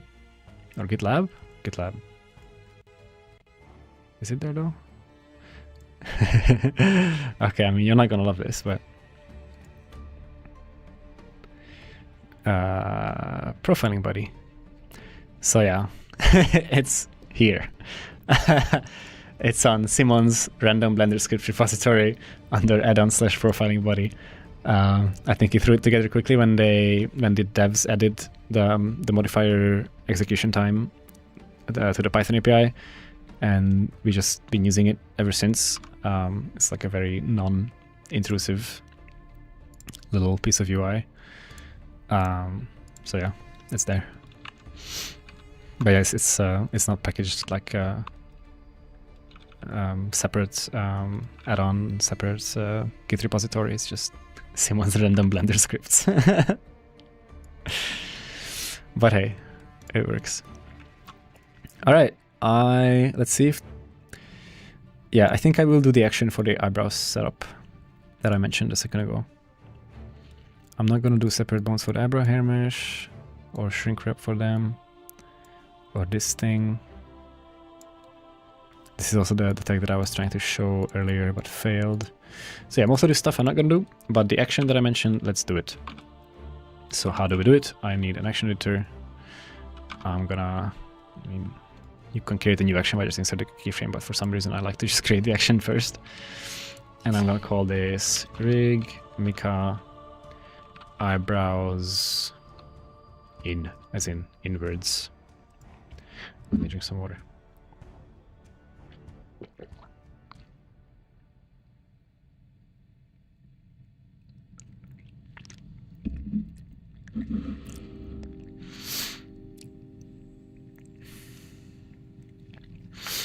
How do you feel if your job as rigger is not accompanied by your programming if it weren't, I guess? Do you think you'll naturally be drawn into learning programming anyways? So I learned programming before I learned rigging. I do think you will be drawn to programming naturally if you try to rig stuff. Especially if you try to rig lots of stuff. Like if you just want to rig one character, you're probably fine. Especially because there are so many tools out there nowadays. And if you like the tools, then you'll be fine. In my day, I had tools. I didn't like the tools. I almost always don't like other people's tools. And I just want to make my own. But if you want to do something specific, like, I don't know, work with a lesser known game engine, or even any game engine, I guess, or anything like that, and you want to do a lot of stuff, like you have to rig, I don't know, 10 characters, and they are all given to you as a big mess, and you have to organize it yourself and make it nice and pretty, you'll probably end up writing some for loops here and there. Is this cloud rig? Yeah. Can I see this Mikassa and its shader? Partially, maybe, yes. This we can try. It might compile shaders for a while. I don't know if I'm on Cycles or Eevee right now.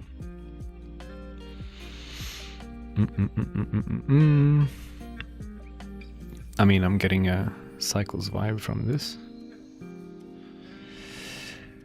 Okay, I don't know if my computer is gonna explode now. We'll see. But so, I mean, this is a version of Mikassa that I stripped down quite a bit for this live stream. I did not strip away the materials and the textures, so they should load eventually. Oh, there you go. Yeah, I'm not sure why she's very shiny. Oh, it is Eevee actually. So let me try switching that to Cycles. Can I do GPU? Okay, there we go. Yeah, so I did strip away some stuff that, like, for the most part, I don't even know what it does. Is this you put the noise? Yeah. But yeah, she looks something like this. With shading. I'm not sure if she's supposed to be this shiny. Again, because like some of the stuff I deleted is like, you know, controlling shaders and stuff, or helping shaders in one way or another. So I might have messed some stuff up. But she has these little brush strokes going on. But I do think the roughness is maybe messed up. Sorry. So yeah, I think I won't show this for too long because it is not representative of Simon's work. Or I don't know if it is, for sure, because I probably broke it. Maybe I didn't. I don't know. So I was about to set up an eyebrow action. So let me go back to like frame 1. And I want this action to affect these bones right here. Not this one necessarily, just these 8. And what I want is that when this master bone is transformed to something like this. Oh god, I mean, that looks pretty rough. Wait a second. I feel like we might be able to make this a bit better by changing the roll of this bone to something a bit like this. Like it's 10 degrees difference. It might not look like much, but it should be kind of significant. Maybe that was too much. No, I think I'm okay with this much. Yeah. See, now it's coming forward a bit when I'm moving it on the local x-axis. I do think it was maybe a slight bit too much, so I want to go back by like 3 degrees for a total of 7-ish. Yeah, there we go. I'm gonna ignore like this thing for now, or maybe not. Let's see what we can do. For example, maybe just smoothing the weights between these two bones would be enough.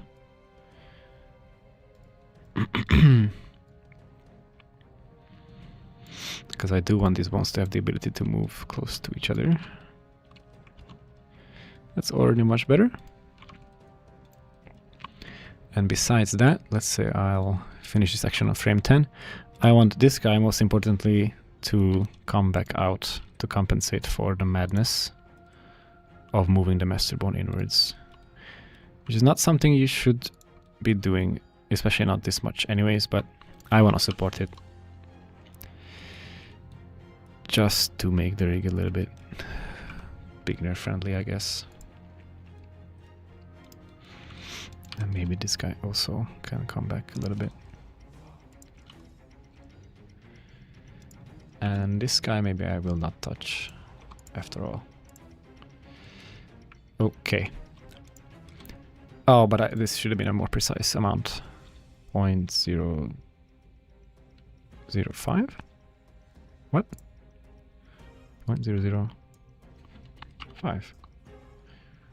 I don't know what I did wrong there before.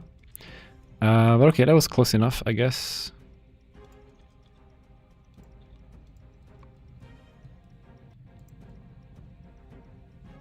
Meh. It's a bit hard to tell what I'm doing here, but in a second it will be easier. So let's set up the action for this on the Demeter rig, which I guess I haven't done on these live streams yet, but it's the same as it was back in the day for snow. We have an actions list here, we add the new one, we assign the one that we just created. I'm not sure what the second one is, I should probably clean that up. Is it on the Demeter rig? Weird, whatever. So, the control bone, I want to specify master eyebrow.l. I want the frame start to be 1, the frame end to be 10. I want this to be driven by the local X location of this control, and I want the, well, technically the maximum to be minus 0.05 and the minimum to be 0? Is it 0? Why does delete not work on my keyboard? Wait, it does. Okay. Anyways, let's see if that works. It does not? Interesting. Wait. Yeah, I might have to flip these keyframes. Kind of don't want to. I would maybe rather flip all these bones. Nah, maybe not. Okay. Can I say I want the frame start to be 10 and the end to be 1? Is that possible? No. No, it's not allowed. Ugh. Why doesn't this work? I thought this would work. Okay, I have to flip the frames.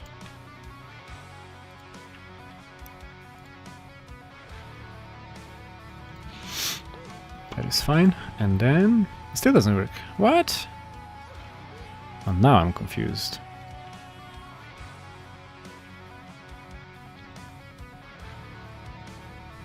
It's like it's triggering, but only a little bit. What? 0.01? Oh, did I miss a 0? That is entirely possible. Wow, that is a very small number. Okay, and then I flip these things back because that was wrong. And then... What?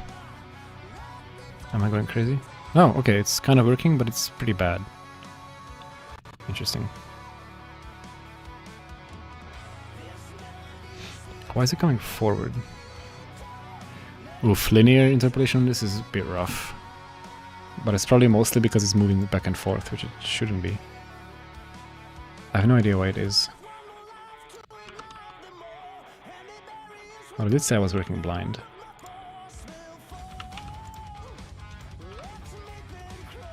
Oh god, that's even worse.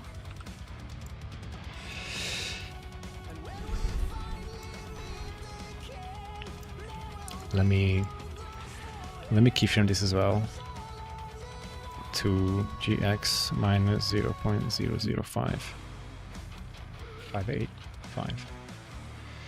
Boom. So this action should be fully activated, which it is. Oops. Keyframe here, reset here, keyframe here, linear,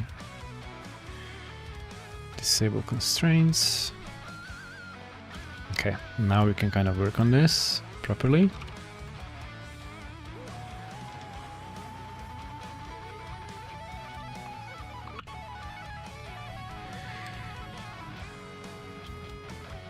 I'm gonna see this guy sing in 5 days.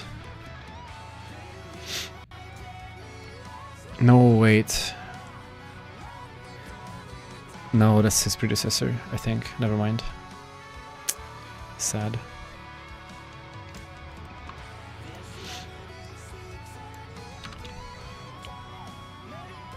Enable the constraints. Why the hell is it sliding forward like that? What is happening? Oh, wait, what? Shouldn't this be... Is that it? Oh, that didn't make a difference either.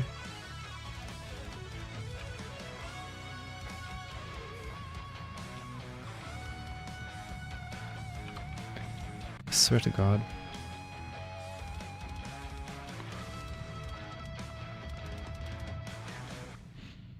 Okay, now even there it's sliding forward. Let me just reset all of this nightmare.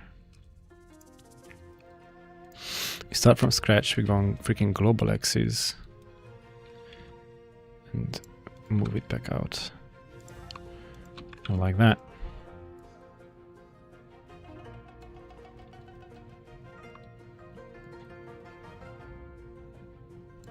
Better?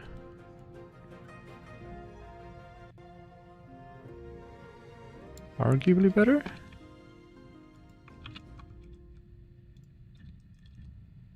This I didn't touch, so it's kind of fine. Enable the constraints, go to frame 0, give it a test. Oh god. Okay, the fact that it's only for that little range is a bit annoying.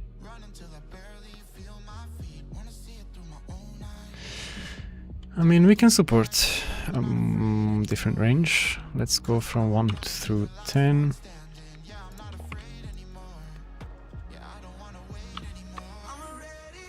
I mean 1 through 20. Or 0 through 20, whatever.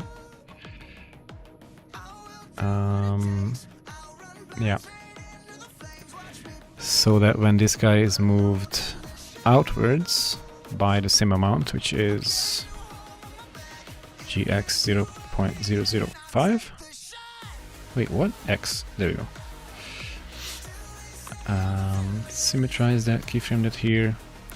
I want these shapes to stay intact again, something like that.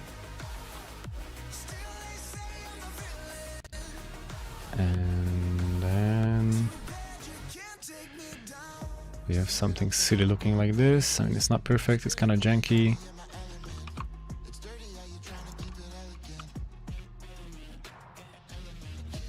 Yeah, it's just kind of counter animating, which is not the end of the world.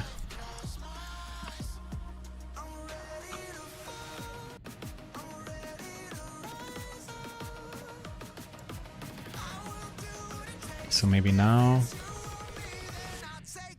So what I could do, because it looks so terrible when you're moving it and just playing with it, I might just slap a limit location on it. Because you shouldn't go out of those ranges anyways. Like, I'm sorry, but it's just not supported, you know? Sometimes it is what it is.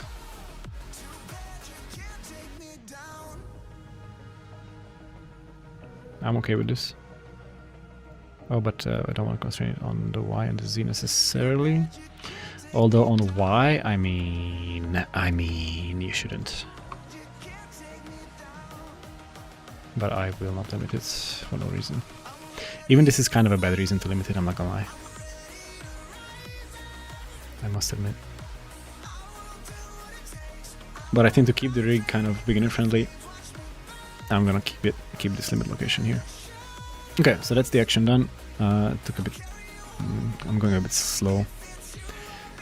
So next, either the nose or the eyelid, and I think, based on the fact this is potentially the last live stream of this rigging process, I would prefer to do the eyelid because I don't think the nose is that interesting, and the lips are too time-consuming to get started on. So let's do the eyelids. Do I have an eyelid plan? 5 points total per eyelid, tip half, center half, tip. Half points partial parentage between head to center, improvised ratios, corrective action for either the raise and lower. What do you mean corrective action? Don't you just mean regular action? Just a regular action. Oh, but this kind of needs the eye rings as well, but not really. It's fine. Maybe we'll get to it. We still have like 2 hours if I stretch it, I guess. Okay. I see you're working on Linux. What distro? GNOME? Is that the thing? It's in the description though. I put it there because it's a frequent question. I think it's GNOME with the KDE Plasma desktop environment or something like that. But I don't know. It's what we have in the office.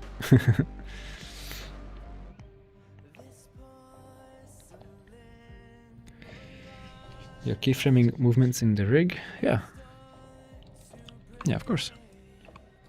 It's action constraints. Very handy. But for the eye, yeah, and for the eyelids we'll also use them actually. So yeah, apparently I already decided in the past that I would do 5 points for the eyelids, which would be something like 1, 2, 3, 4, 5. I mean, these should probably align with some edge loops, but yeah, wait. So maybe this would be, no, it would be there.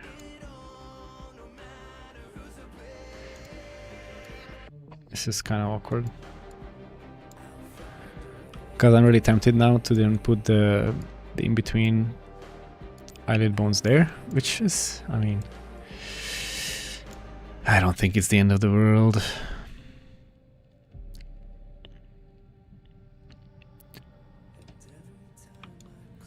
What if I just go kind of straight ahead and I say a bone here, a bone here, a bone there. Then I end up with a bone that is kind of not at the peak. This is the peak. This is also the peak. This is the peak. I don't know. We need a bone in the peak, that's for sure. But where is the peak? This is the peak. Yeah. Me.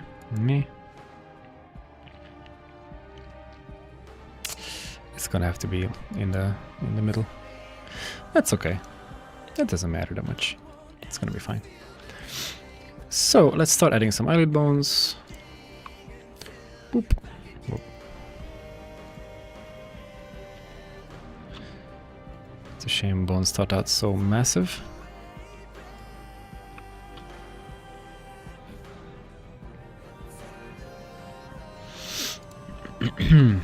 And let's call this eyelid 1.L, upper eyelid 1.L.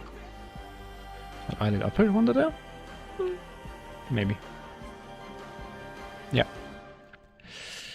Cool. And then we're gonna have one like there called eyelid 2, and then one there, eyelid 3, and then one there, eyelid 4, and then one here, eyelid 5. I'm not so sure about this corner one. I would maybe prefer to have it there. I don't think I'm gonna have a control for this point. I don't think there's a whole lot of point, as in purpose, because this area doesn't really move a whole lot. Maybe I'll put that bone there. It's just I don't think it's gonna be used too much. And then, but then maybe I can move this up there.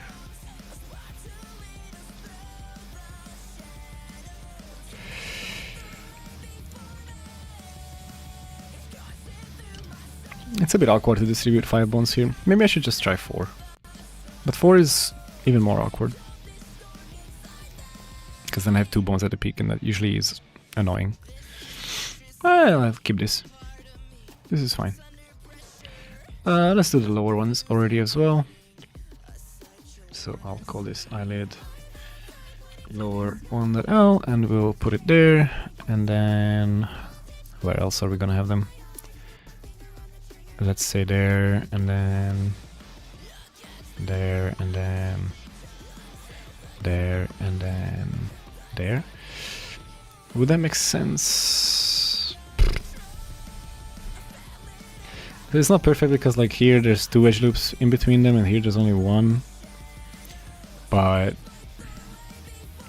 at the end of the day, it's a lot of control. So meh. But maybe it would make more sense to have one there.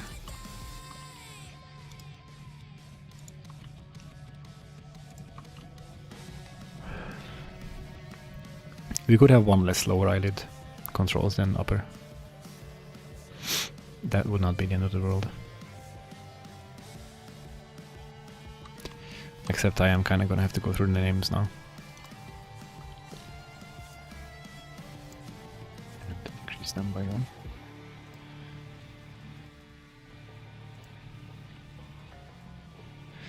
Did I do it correctly? Wow, I did not. Wait, what? 1, 2. Huh.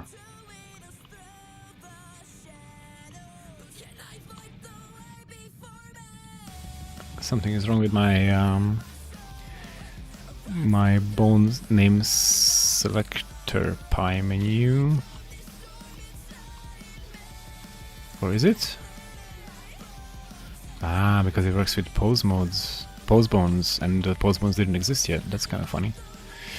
Okay, whatever. So, same old story. We assign... Oh, it's gonna lose the selection again. Let me isolate them. We assign bone copy.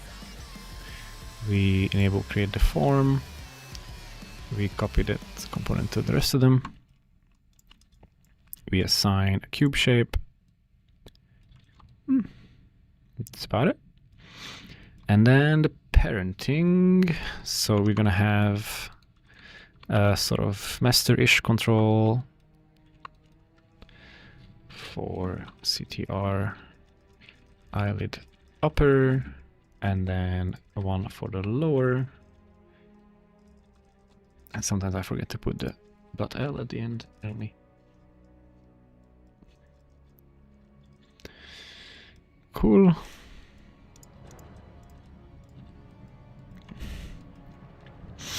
Let's give them colors. So the low level ones I tend to make green. The higher level ones I tend to make yellow. And then I'll make these flatter and wider. And then let's see.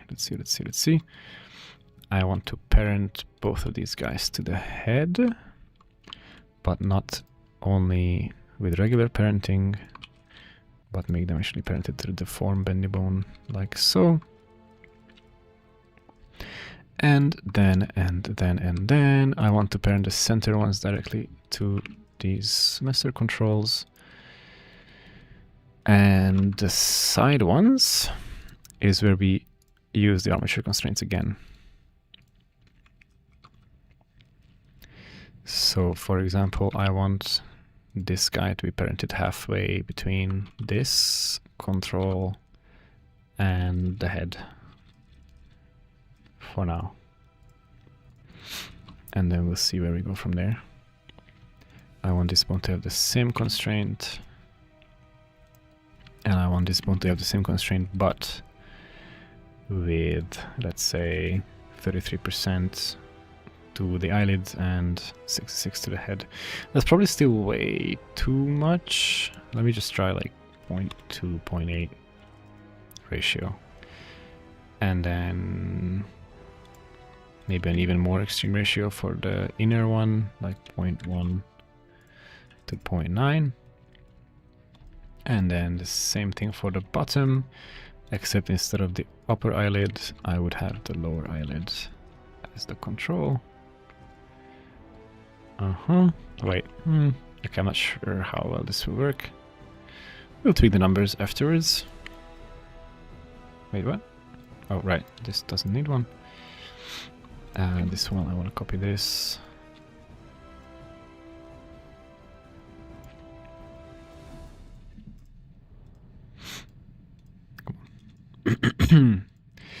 So these will work something like this.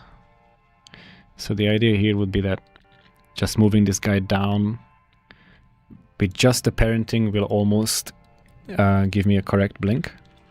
And then we can correct for it in the action, and then we can correct it further in the shape key. Maybe I'll set up a shape key today, maybe not.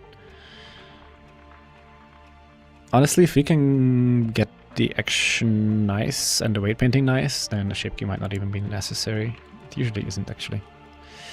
And again, just like with the eyebrow, like, yes, you could do this with bendy bones. They have upsides. They have downsides. They are a bit wibbly wobbly.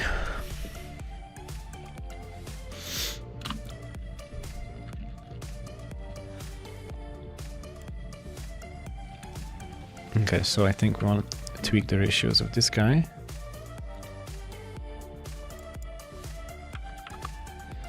To be something like this, yeah, so 0.75, 0.25. And the ratios of this guy, probably same thing.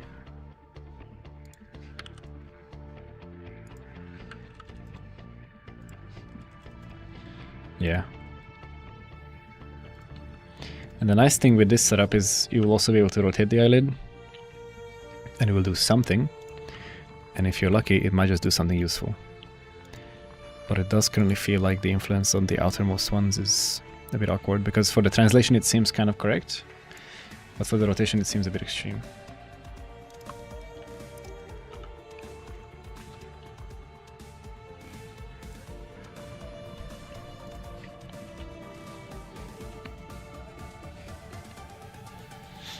Well, it's gonna be, of course, a bit more meaningful once we add the weights.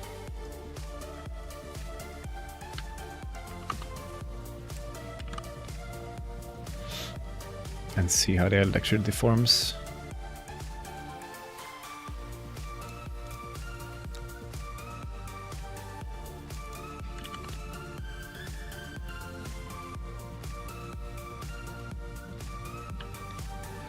Okay, let's call those our starting numbers. For the controls, let me remember to disable create deform. Let's select all these guys, symmetrize them, generate the rig. Ooh, and I should put these guys on some collections. Do I want a separate collection for the eyelids? Not necessarily. I don't think so. The way I would rather organize this is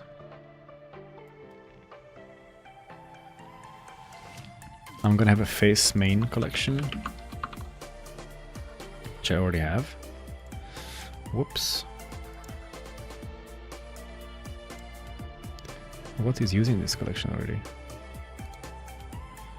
I guess we find out like this. Oh, the jaw, I guess. Or not. Oh, the jaw is in the face, okay. No, I don't want anything to be on the face collection itself. I want it to be in just organizational collection. And then I want stuff to be on face main, the yellow guys, including that one. That's the jaw. And then all the green guys, minus the eyes, can be on a new collection called face secondary. Assign that, cool.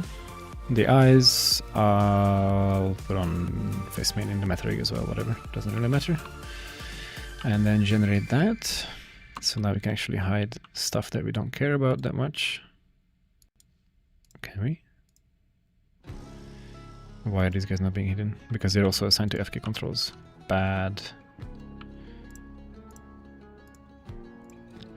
Unassign, regenerate. There we go. So if we don't care about the face, we can hide all the face bones. Did I ever test the teeth and tongue collections? I guess I did. Well, they seem to work. Okay. So, for the next step, let's hide the eyelashes. And let's select the eye bones.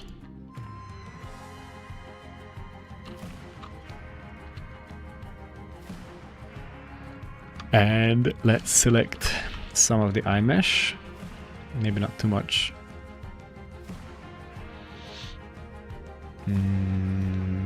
This much. So ray painting this might be awkward because there's this cavity for the eyes, for the eyelid, where I kind of want this last edge loop that I have selected to come down, but the next one to be not affected at all, basically. Which is fine. It's just using the blur brush in that area might be a bit tricky. But I guess as long as we're using face masking, it should be fine. And I will probably be doing that for most of the time. I might also start this with automatic weights, to be honest. With just these guys masked. I could say assign automatic from bones. Then normalize it, or not normalize it. I do think I will normalize it. And then I would select the head bone. Oops.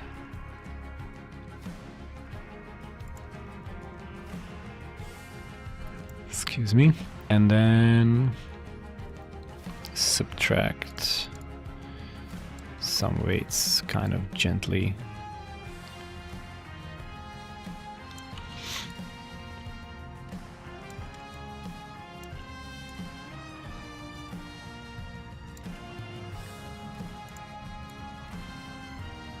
And then blur, blur, blur, blur, blur. And let's say this can be our starting point. Let's see. what we got. Wow, their influence seems quite wide, like way too wide. But it's fine, we'll fix it. Yeah, so like the upper eyelid bone should not be affecting the lower eyelid nearly this much. So I just hold Control, subtract, subtract, subtract, until life is good again. Might have to subtract for a while for that, huh? Let's see.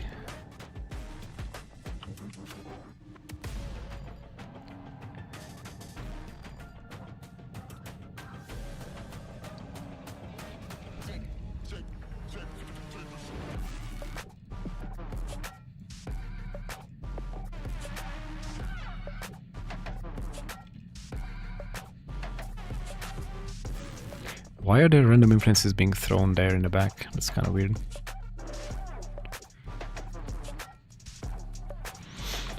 But whatever. Okay, it's kind of frustrating actually.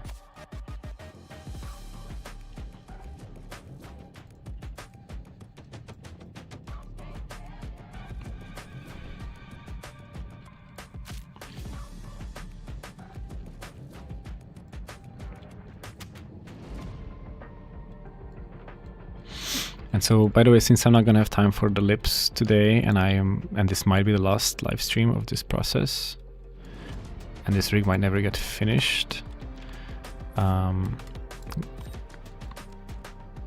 thing with the lips is I would do it pretty much the same way as this, like I would weight paint it, and then the only difference is that the actions are a bit crazier because there would be more of them. So for the eyelids, I'm just gonna put up, down, and that's it.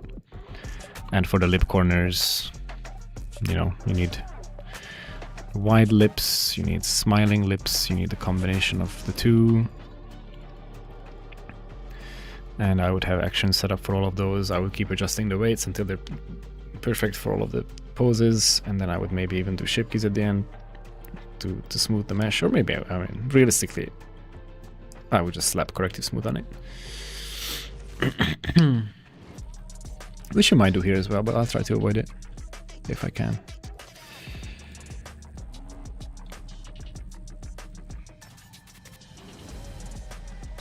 So check this out.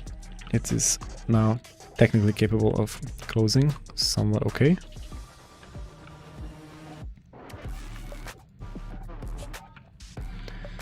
So that's kind of good.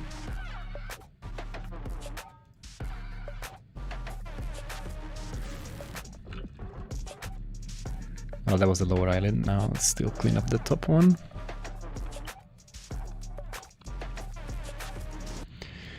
Weight painting is quite boring, I'm sorry.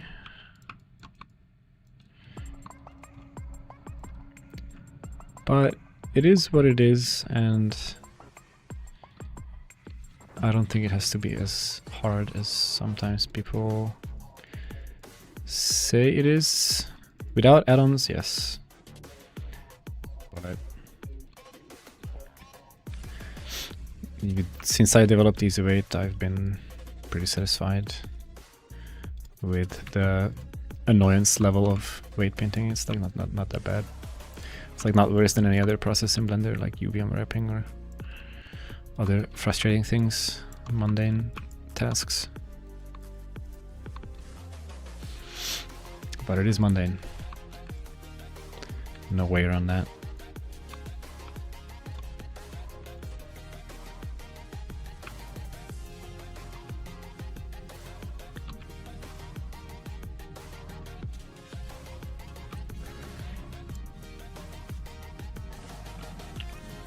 I just accidentally pressed Ctrl 2, which almost added a subsurf modifier, but it failed for some reason, so that's fine.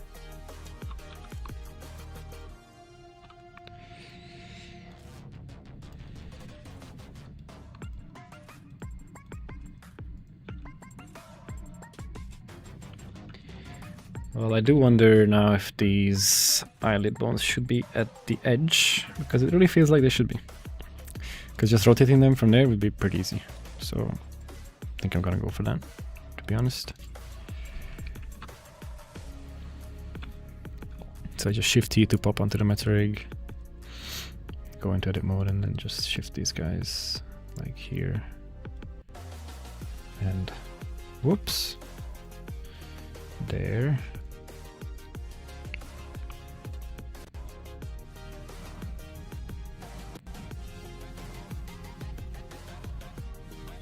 And now ideally,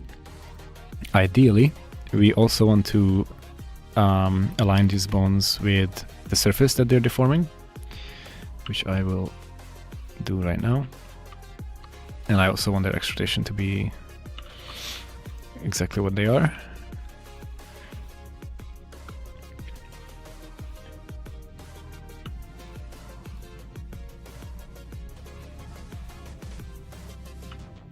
I wonder if I want the lower eyelids to be upside down. Probably yes.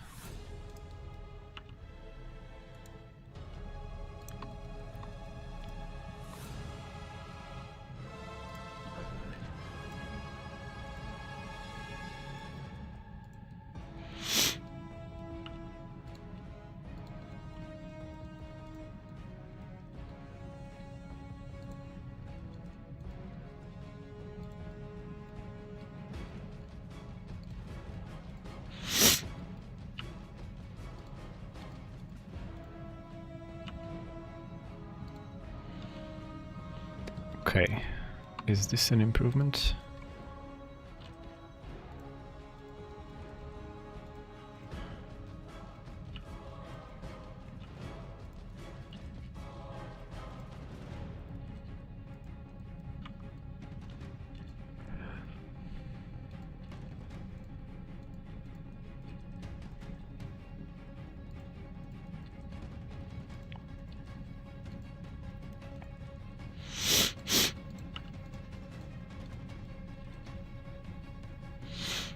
I guess in the inner eyelid we can kind of pull the same idea.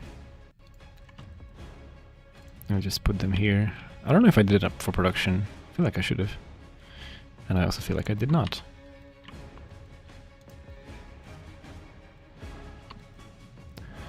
But I think it's a good idea.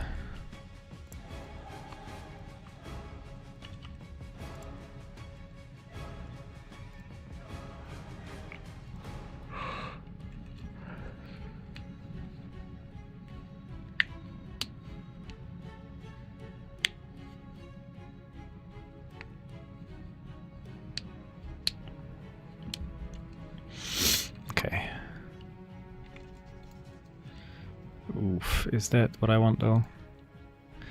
Well, even if not, translating this is still an option, which is kind of fine. Let's see how the bigger controls behave. Oh, pretty bad. Well, rotating at least. Nah, even moving is pretty bad. Does this have corrective mode? It's turned off.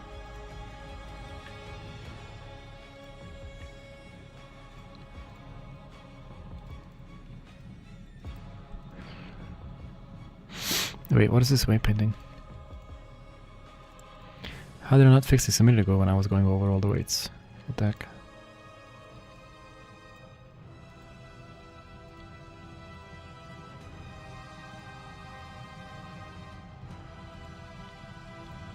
Do I by any chance have the upper and the lower mixed up? No.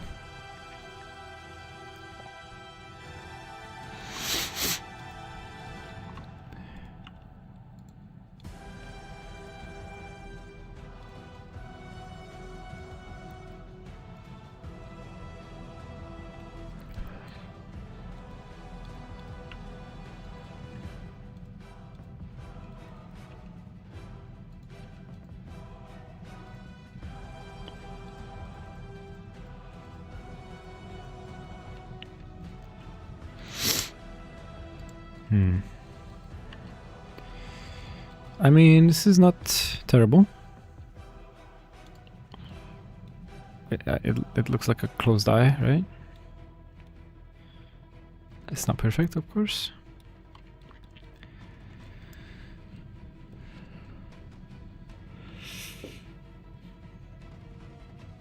But I guess what I wouldn't mind improving still is the rotation behavior.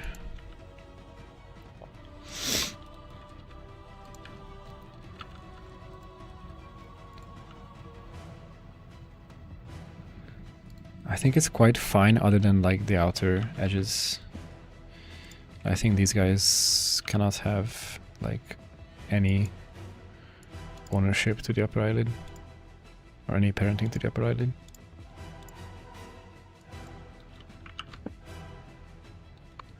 And then they will just be driven by the action that I'm going to set up in a second.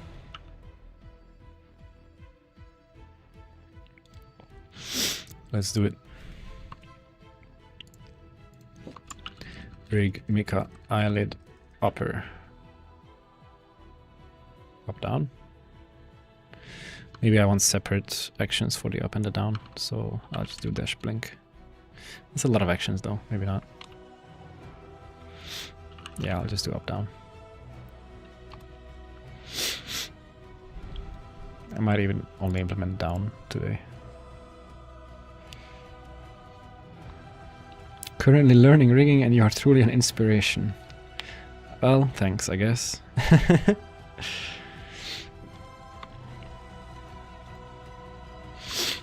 That is nice of you to say. But it is also, I don't know. I'm not an inspiration. That doesn't sound right. You need a better role model, sir. Or lady. Okay, so let's put some keyframes. Let's say I want this eyelid bone control to go down by, well, ideally that much. Yeah, that's not too much. 0.01. I would prefer the lower eyelid bones to get out of the way here.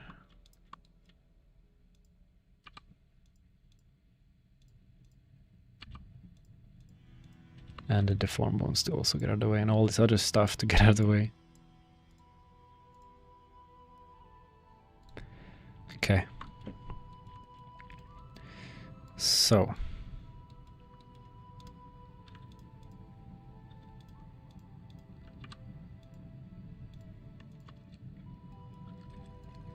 These are my bones that I care about. Something is wrong on the other side, but we'll fix that later. Wait, the weight painting hasn't been symmetrizing the whole time? Well, thankfully we have a way to fix that, so it's okay, but annoying. For now, we ignore. And we slap some keyframes on frame 20, and then the default keyframes on the frame 10. Make it linear. Boom. Rotate this guy. Maybe move it. And then rotate this guy. It might have to be 0.008 instead of 0.01. Maybe 9.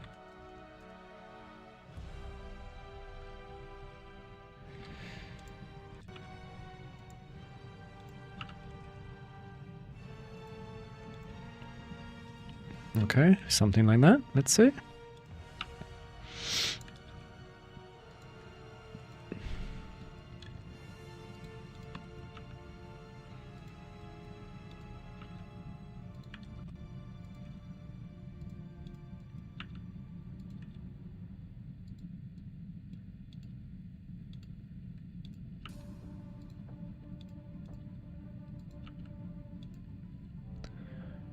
Ach.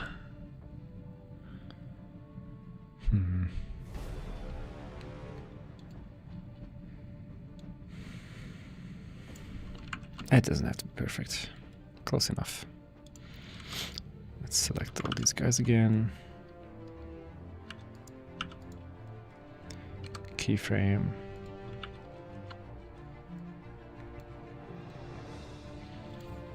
And then maybe let's check the weights now that they are kind of posed properly. What the heck? this one, and this one, and this one, and this one, and this one. Let's see what we got. So if we just smooth these out, it should become a bit less jaggedy already. And then other than that, it would be great to balance out these edge loops a bit better, but I'm not sure if I can.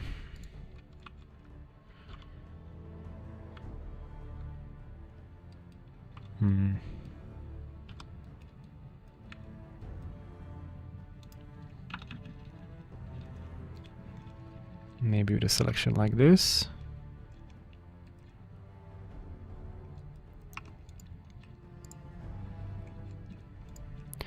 But the thing is, it doesn't seem to matter which bone owns this edge loop. It's still not gonna be, yeah, it doesn't matter. Unless I want to give out some influence to the head, which don't really want to.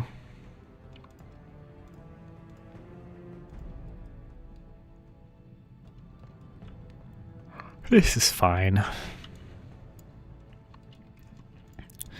For the upper eyelid, this is fine.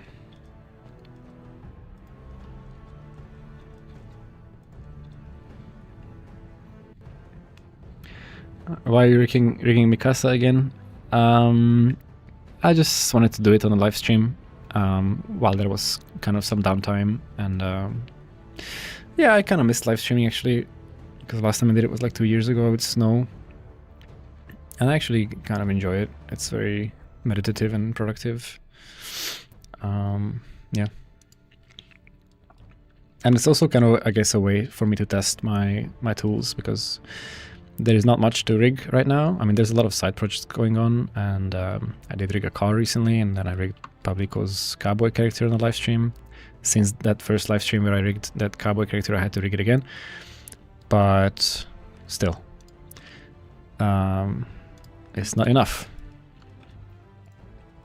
Yeah, basically, at the end of the day, I wanted to test recent reworks and changes to my tools. I improved all of my stuff when I put them on the extensions platform, including CloudRig, but also EasyWeight and everything else. So I'm testing. What did I do? What was I trying to do? Where was my head, my brain? I am setting up actions. Let's add an action for the eyelid controlled by CTR. It's here. Just put it there. Boom.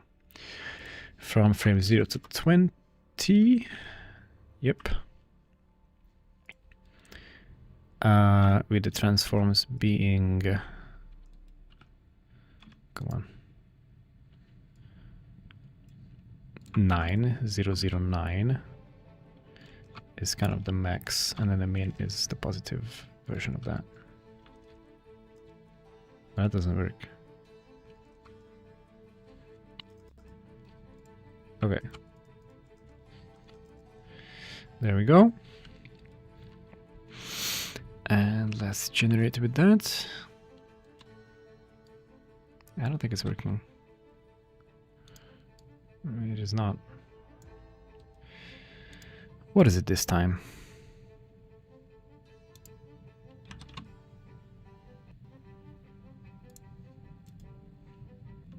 Huh?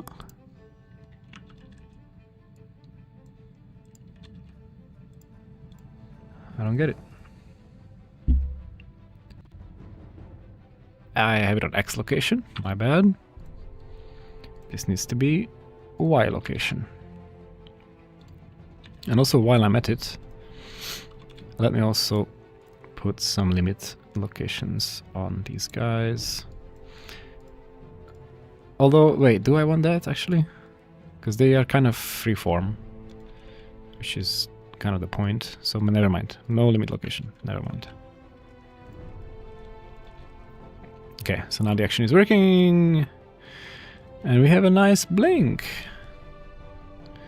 And it can be made better with the shape key, but I would say for the amount of time that took, this is pretty good. Because I don't think it took that long. Alright. That's upper eyelid done. Only on one side, so the other side of the face is not good. So let's try to see if we can symmetrize these vertex groups to rescue this. Because right now this is a big mess. And if I can't symmetrize these vertex groups to fix it, I'm gonna be in a pickle. So I select these guys, actually maybe even more of them, the bottom ones as well.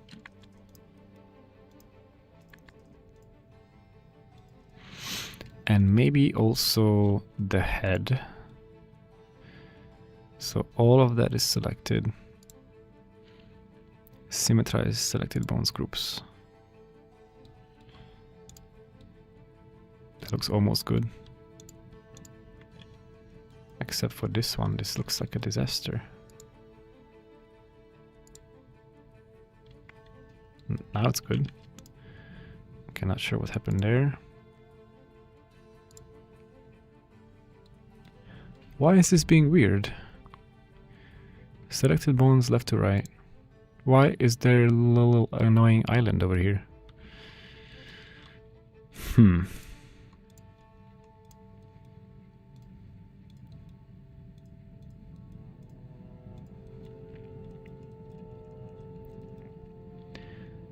Huh. It doesn't look like the symmetrized thing worked at all. But when I do it one by one, it seems to work better. So maybe there's a bug there. Yeah, like that works. See, this is a tool that I haven't tested in a long time, so now I just found out that it might be buggy. So then I can go and fix it. This one might be a bit more involved, so maybe I would fix it tomorrow. But like, this isn't in easy weight, and I released it on the extensions platform, so I want this to work. So the fact that it's broken is significant. To be fair, this area might be slightly underdocumented, so people might not notice for a while that it's broken.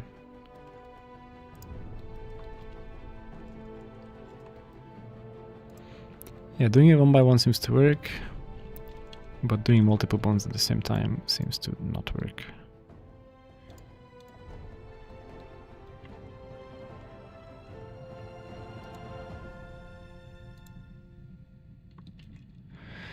Okay, is that all of them? Not this one.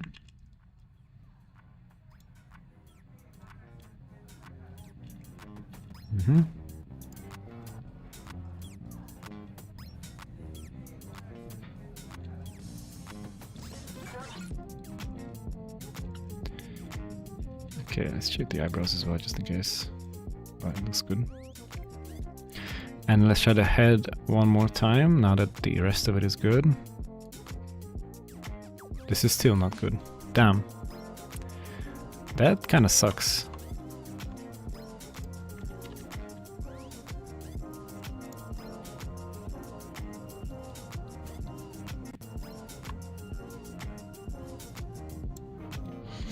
That kind of sucks. But let's see how the eye behaves now. Man, it's rough. I mean, it's fixable. Definitely better than it was before. It's just a bit annoying. Oh, I also... Oh, to be fair, I also did not symmetrize the constraints, I think.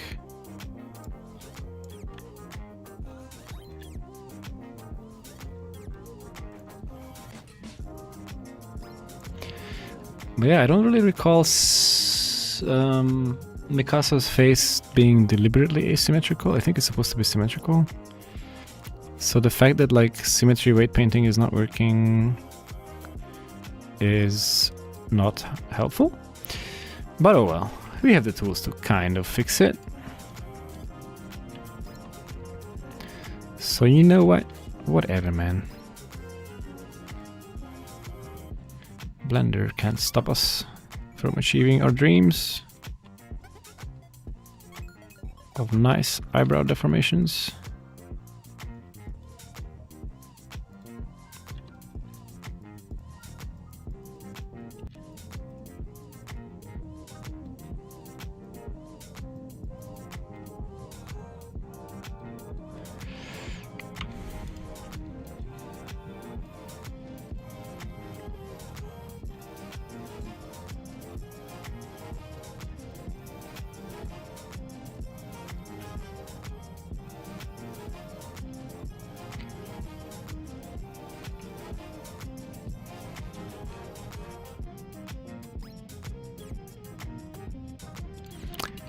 So the halfway point of the blink is something I haven't really checked yet, and it's not good. Because the curve is like, oh, like that, instead of, you know, something nice. So, to fix that, oh yeah, we need to disable the constraints, and then just slide this guy, and just tweak the action. It should be easy enough. Maybe this can follow a bit slower, and this guy also a bit slower. Maybe even the center a bit slower, and then this side a bit faster. Would that make sense?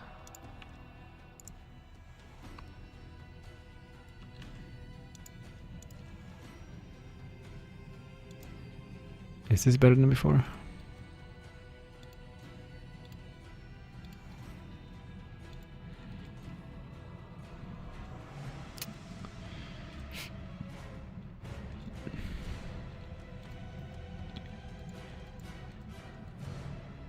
So this is now, and this is before.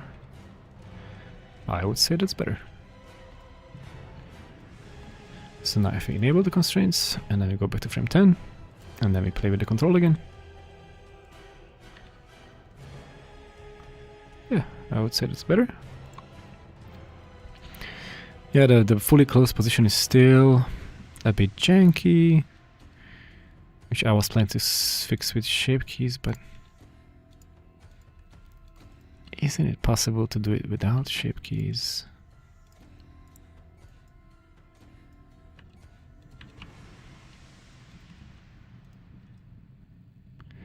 Why is this being weird?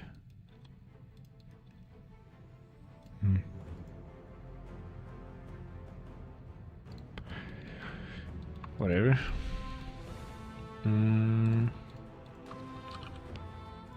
So if I pull this bone down before the others,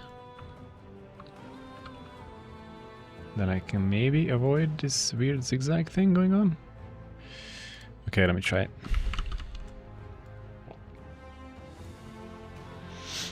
So what if I say, you stay up? It's a bit bad. I think it's easier to fix it with a shape key. Yeah.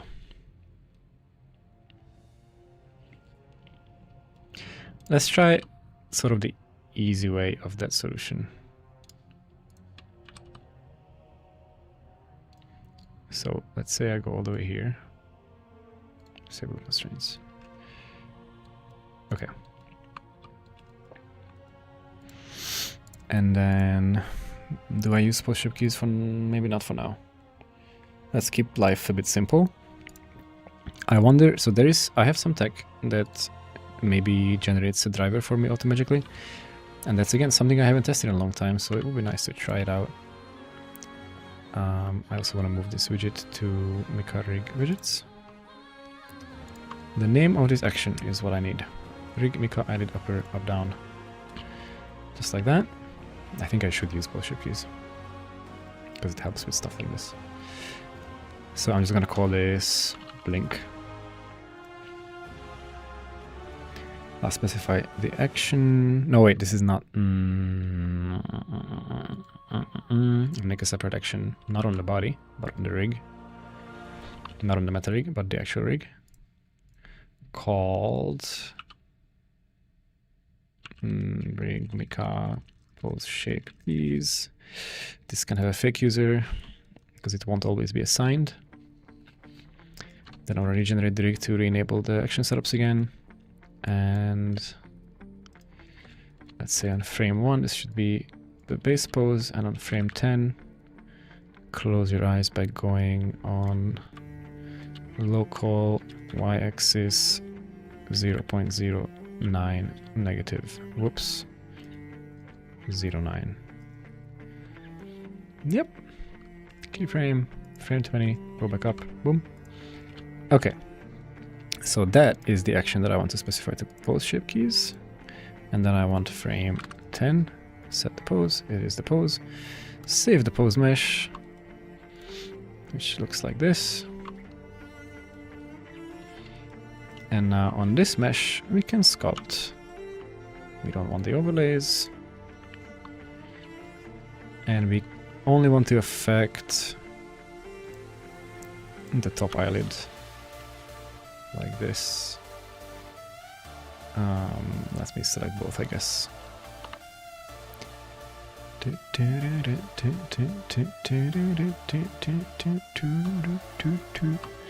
You can get a cookie if you can tell me how I can assign a mask to all the selected vertices in edit mode instead of having to hide them. Because then I could see what I'm doing. I better have to press M.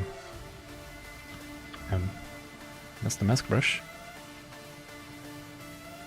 And then if I do this in the sculpt mode, and then, I don't know, control click A.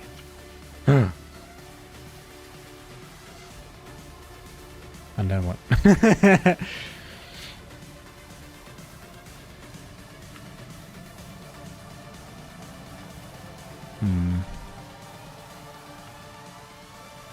I want to turn this into a mask. What do I do, guys? Oh. Is it a tool? Box mask. Mesh filter?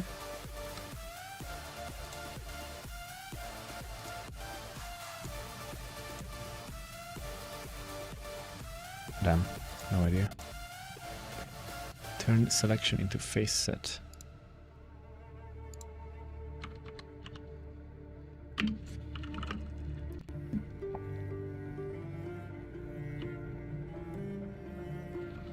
Can I just... No. Face set.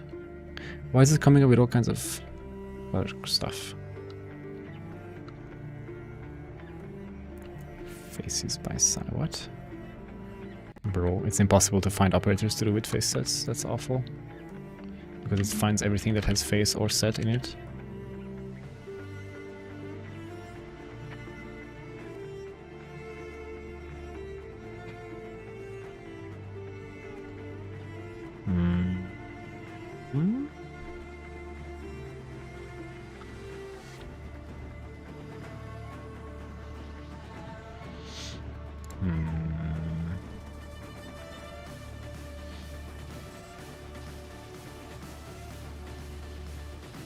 Wow, this is so undiscoverable. This is terrible. There's no way this should be this hard to find. Face sets. Face sets from edit mode. Whoa! Face set from edit mode selection. Okay. Wait, mask? Wouldn't this have the same option then? Mask from edit mode selection? Absolutely not. That's annoying, isn't it? Okay, I do have a face set now. And then what? Mask from face set?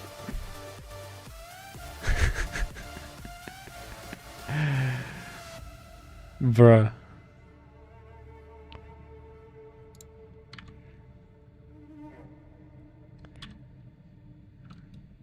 I give up.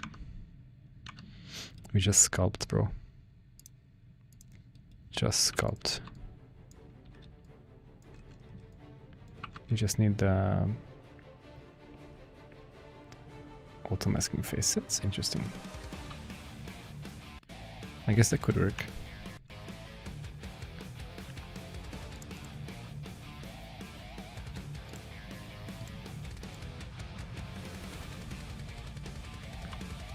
Kind of works, I guess. Okay. So, what? It's not working at all! Oh, this is per brush. You are kidding me that this is per brush. You're absolutely joking.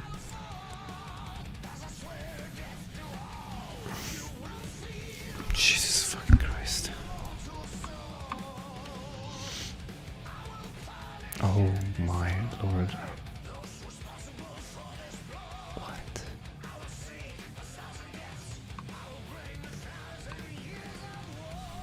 Wow.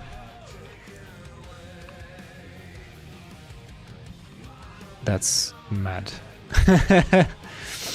What? So if you want to limit your sculpting to face sets, you first have to go through every single brush that you're intending to use in the next 5 minutes. And then enable that button on them. And then do what you want to do. Ah, Blender. Ay. That's rough. I bet there's an add-on for that. I mean, it's the same in weight paint mode. And I have used the weight to not have that madness. Like, those options are obviously not something that you care about on a per brush basis. But what do I know? I'm just a man.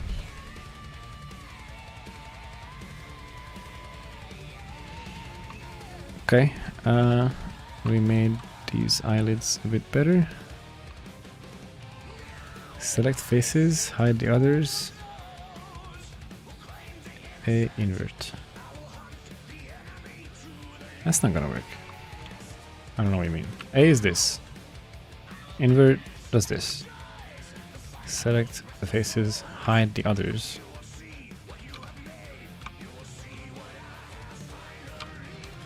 Because when I do this and then I unhide, it only adds mask on the stuff that's visible. Ah!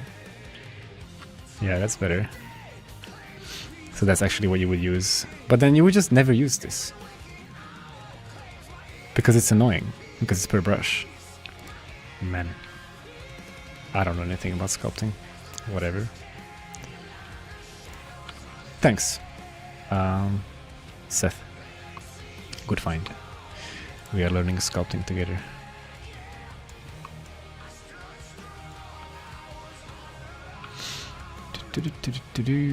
Let's close this eyelid nicely. The smooth brush is a bit strong. I want to make it less strong. It's better.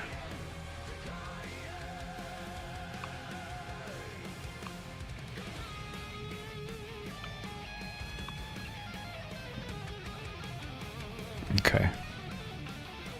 Alright, I guess I shouldn't be too much of a perfectionist on this right at this moment. So let's call this good enough. And then let's go back to our actual mesh. And let's put that shape into 2 shape key slots. And this add-on I haven't tested in a long time, so like I have no idea if it still works, but it probably does. But it's nice to be sure. I want to create vertex groups for the left and right sides of Mikassa here for masking purposes in just a second. Side.l, side.r, and then select both, hide them, and this center line can have a 0.5 influence on both of them. And then in pose shape keys we add a new key, shape key, and we choose side.l,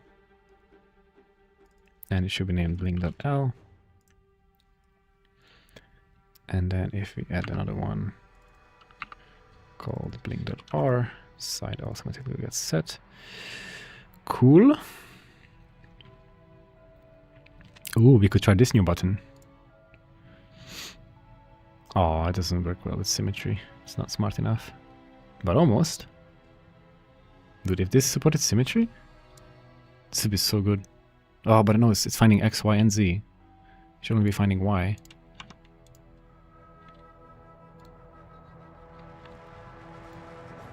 Wait, what? Where is it even? Yeah, like these are 0.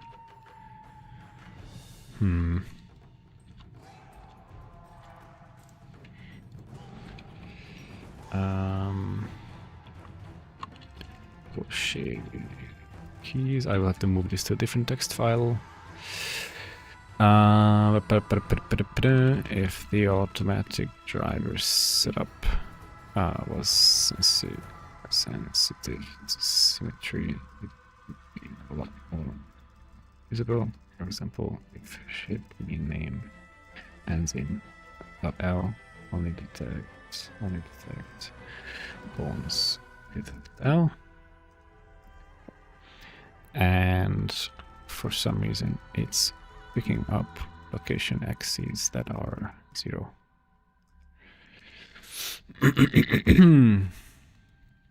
So anyways, I kind of wasn't expecting that stuff to work in the first place. And I actually can't just have this be called blink.l because I want the shape key drivers to be generated by CloudRig, which is also something I haven't tested in a long time.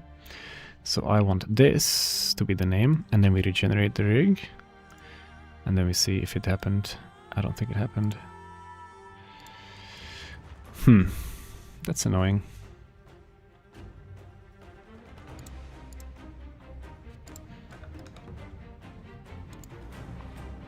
Weird. Yeah, I had a feeling that wouldn't work. Automatic key drivers aren't happening anymore.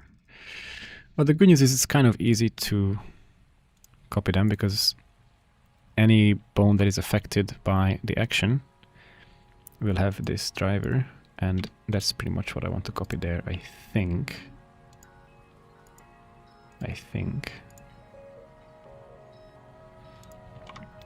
And then one from the other side for the other side. And finally, let's push the shape keys. So overwrite shape keys. Boom.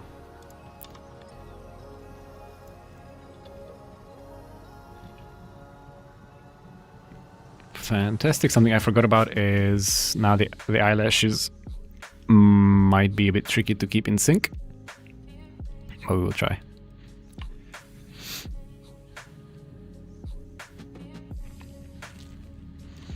Okay. Oh, but his activation only got to 0.5. Whoops. That's a little bit annoying.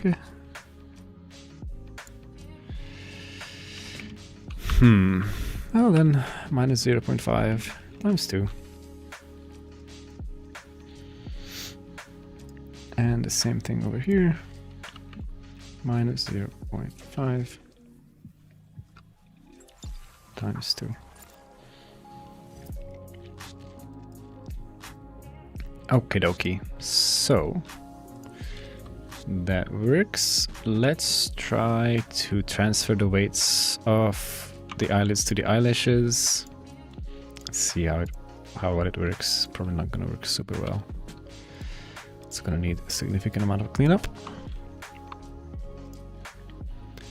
How do I want to transfer the weights? If I do this one first, Control Shift T, that should do it, right? Yep. And then delete empty groups, delete unused groups.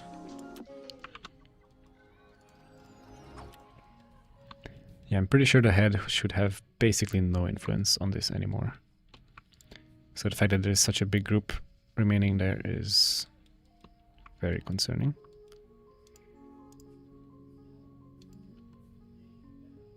What if I transfer the weights when... Oh, never mind. Whatever, I think we just have to weight paint it manually. It is what it is. And I don't want the lower eyelid to affect this actually at all. So you should be gone. And the eyebrows, damn. Everybody is trying to get in on the action.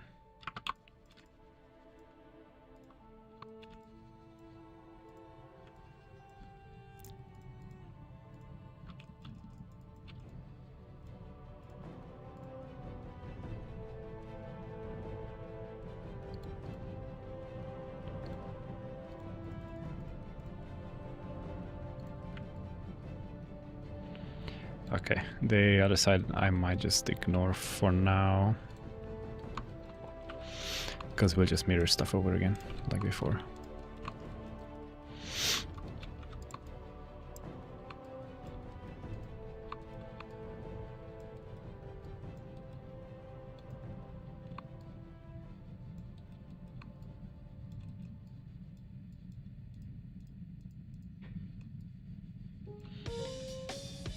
Okay, how's this? It's fine. That's good enough for me. The other side is of course a disaster, but what I might be able to do. What if I say symmetrize all from left to right? That works! Nice.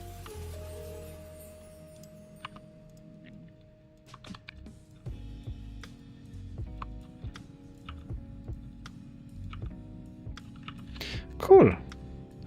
We have an eyelid rig and an eyebrow rig. It's pretty alright.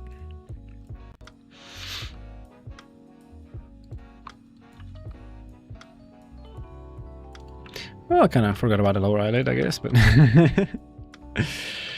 we can do that next. I wonder if a surface modifier would be good enough for the eyelashes. I thought about it, but definitely not. We can try it for fun.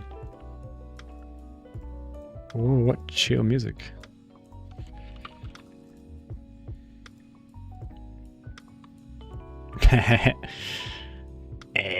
Exactly what I expected. It's also what you expected, let's be real.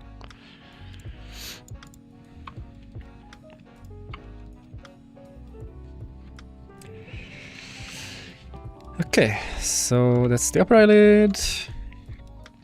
Let's make a keyframe here for the lower eyelid. Have I even decided like what amount it should move? Probably not. I have no idea. 0.005. Yeah, that's quite extreme. That's enough. Yeah, for me. 0.005. Boom. What? 0.005. Boom. I guess I was on the other. I don't understand what's happening sometimes. The first time I did it, why didn't it work? No idea. Whatever. Do I want the music to be this chill? It's just called Feels. Damn. Well, it's over anyways. Bard, the wandering caretaker. Sounds good to me. Okay. So we want a new action called rig Mika eyelid lower up down whatever, something like that. And then what's the other called? Eyelid upper up down. Okay, yeah, I managed to match the convention perfectly. Great. And then we go to frame like I guess 10. The bones that we care about are this. Whoa, what was that? My mouse wheel freaked out a bit. These guys and the other side.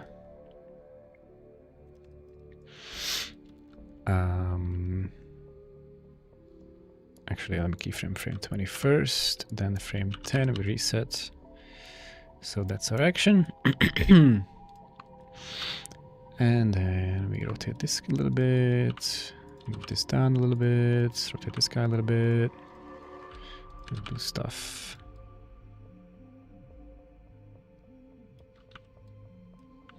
It's a bit hard to judge because you wouldn't really push the eyelids, the lower eyelids this far up, obviously. It's a little bit ridiculous.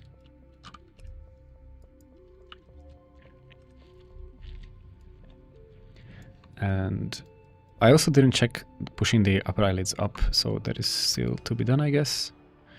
And maybe that will be enough for the live stream to like finish up these eyelid movements, I guess. What am I doing? I should be using this guy. So here the eyelids are kind of coming away from the eyeball, so we should fix that. Although I could have considered like rotating this control by a very small amount. I don't know. For this one it doesn't feel right. For this one I would rather just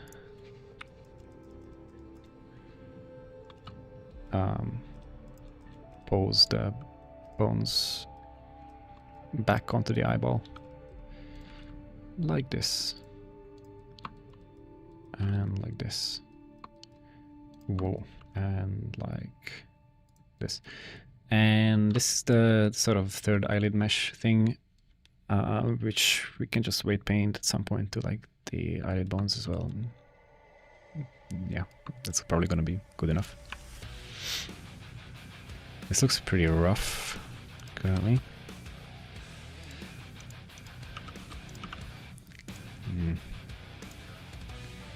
I mean, so this eyelid down movement would ideally push not just the eyelid, but the area just below the eyelid down. And we don't have bones for the area just below the eyelid yet, so this is a bit awkward. Basically, I'm putting in too much detail into this area before having the rest of it kind of blocked out, which is not what I would normally be doing.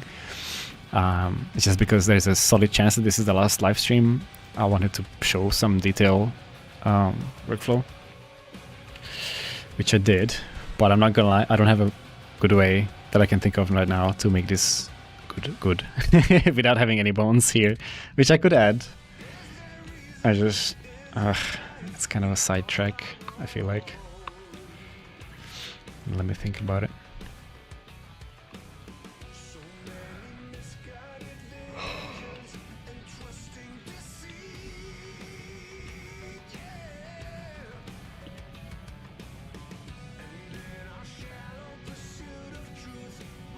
Wait a second, but no, I'm just being dumb because why is this bone still parented to the lower eyelid?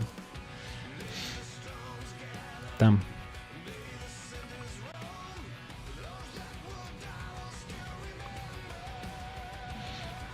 Let's not do that and then see how it behaves. Okay, much more reasonable. Almost good.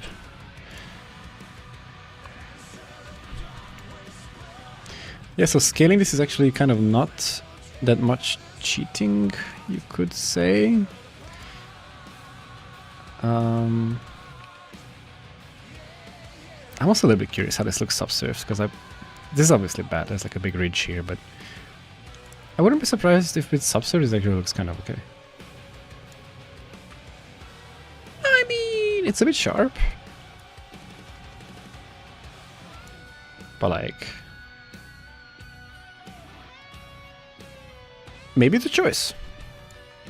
This is not a choice, but this is a choice. You know what I mean? Maybe it's a choice. Whoa.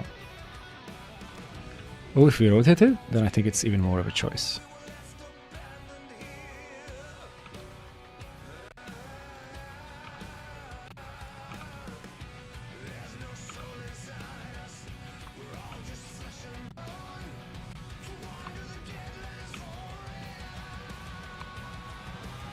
This is totally legit.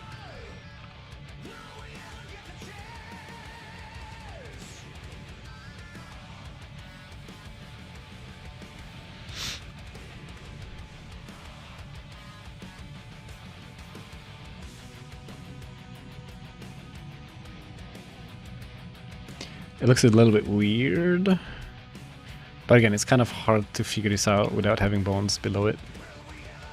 So I would normally have a bone here and here and here,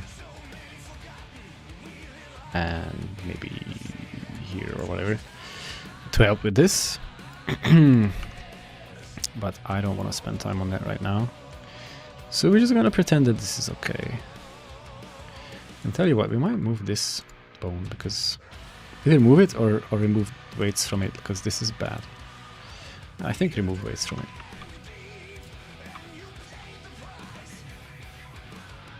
Oh wow, that's quite a lot. But do I give those weights to this one? Yeah, let's just smooth them out among each other. Maybe.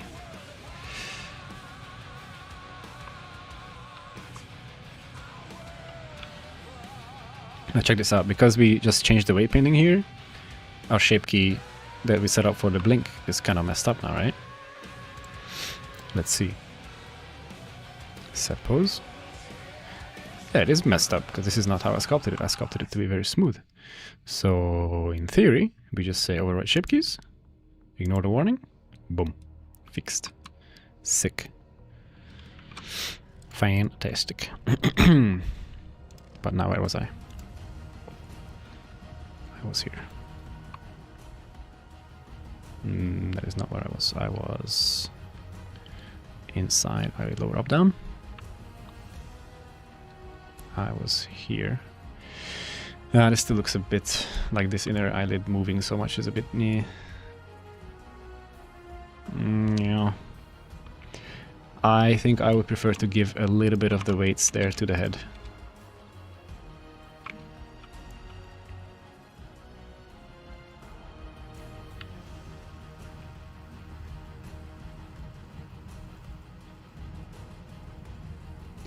I'm pretty sure that will look much better. Also because I don't want to bother with these third eyelid meshes, let me just hide them. Most characters don't have that anyways.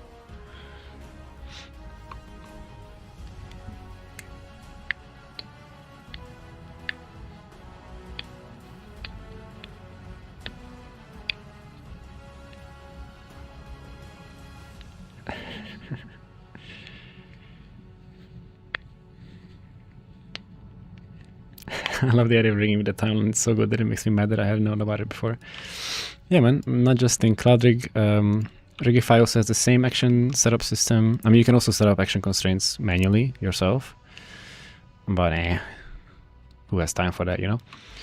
And then there's an add-on, I think, called Action Man. I don't know if it's still maintained. That does that exclusively. But then there's CloudRig and Rigify that does it. That have a similar functionality built in as well. And probably other things, I guess. Where am I? What am I doing? Who am I? Why am I? Okay, so now the tear duct is moving less, which makes it less but it's still a bit So, you know, let's just do more of the same. Give the head more weights for this area,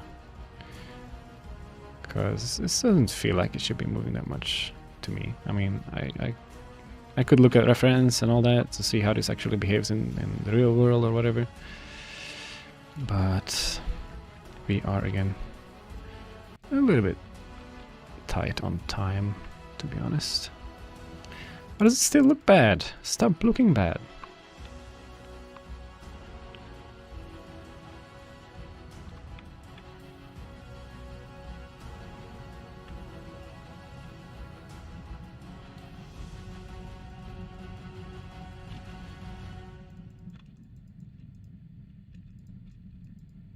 Maybe now? Yes, but I think this bone would still perform better if it was not there, but more like there. Let's say.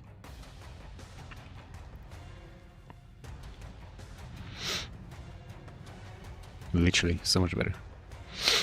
I'm happy. Okay. So, about this action. This looks so weird. I don't care. It doesn't matter. Just roll with it.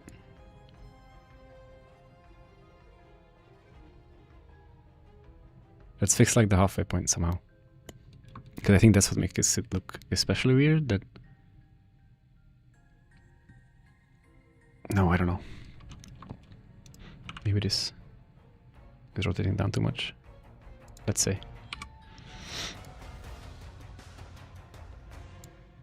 Or not enough?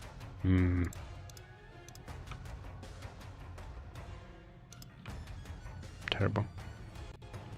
Or maybe it's a weighting issue? And this bone needs... Oh, totally. No, that didn't do what I expected. Damn it.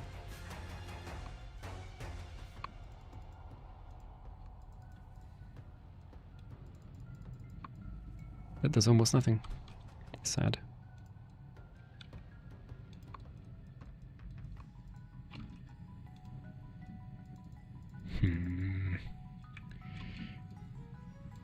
This is a bit cheeky, but it's good.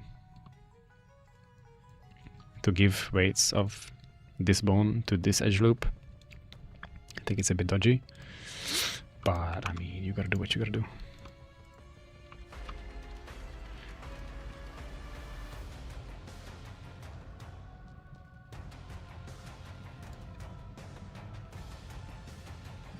God, I hate how this rotates. Can I just shift it instead? Or maybe if I scale this. Is that legal?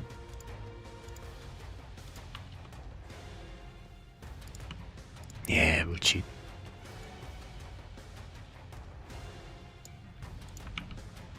Yeah, because then if I don't need to rotate this anymore, then I'm gonna be much happier.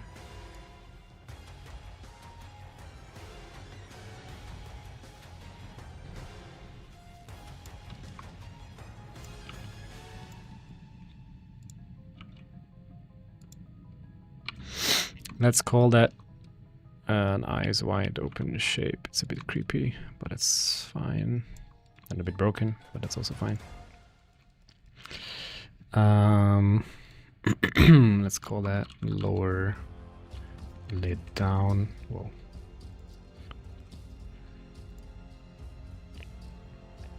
And then post shape keys frame 30. Wait, did I ever sculpt the shape for the up? No, I didn't. I guess we can start with that. Lower lid up. And then post shape keys. That one is a frame 30. But wait, did I even? I didn't even do the pose, did I? No, I did. I must have. I partially did. I poorly did. Probably that one.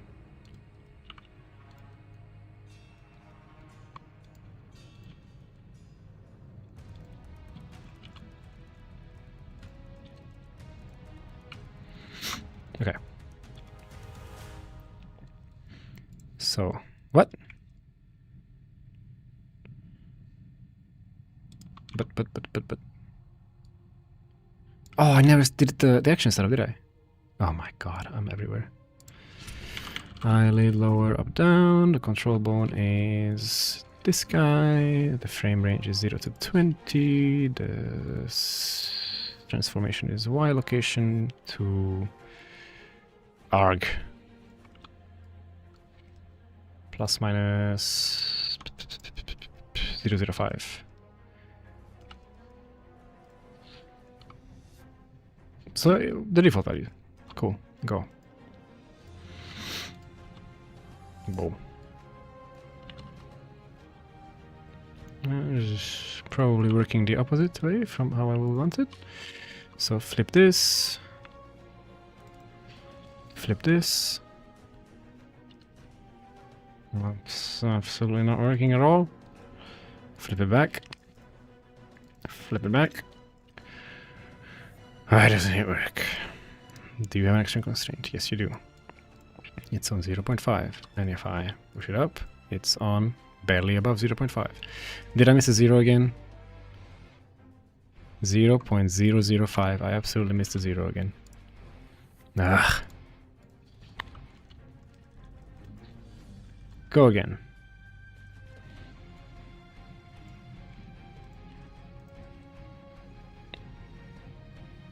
Yeah, I guess that works.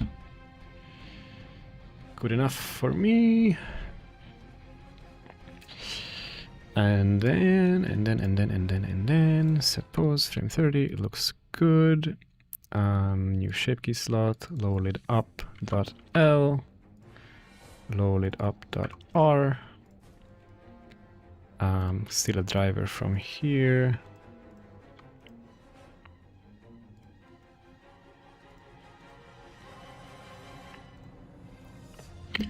Tweak the driver so that the range is 0 to 1 instead of half to 1. Repeat on the other side. This would ideally all be automated by CloudRig. I will fix that soon. ×2. Did I write that down? Yep. So those are working. Save the posed mesh. Select the posed mesh. Jump me to the posed mesh. I don't even need to sculpt a whole lot on this, but I will. Let's see if we've learned anything from our previous sculpting misadventures. Oops. Make roughly that selection. Meh. Meh. Meh. Ugh. Whatever. And then we invert. Shift H, sculpt mode, A. Invert mask. That is so unintuitive, but it works. And then we smooth slightly. I mean, this is already pretty decent, but things can always be a bit smoother.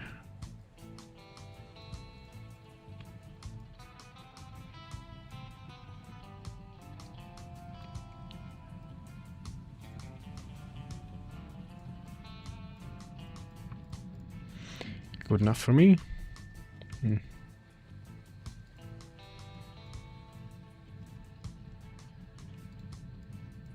Let's see.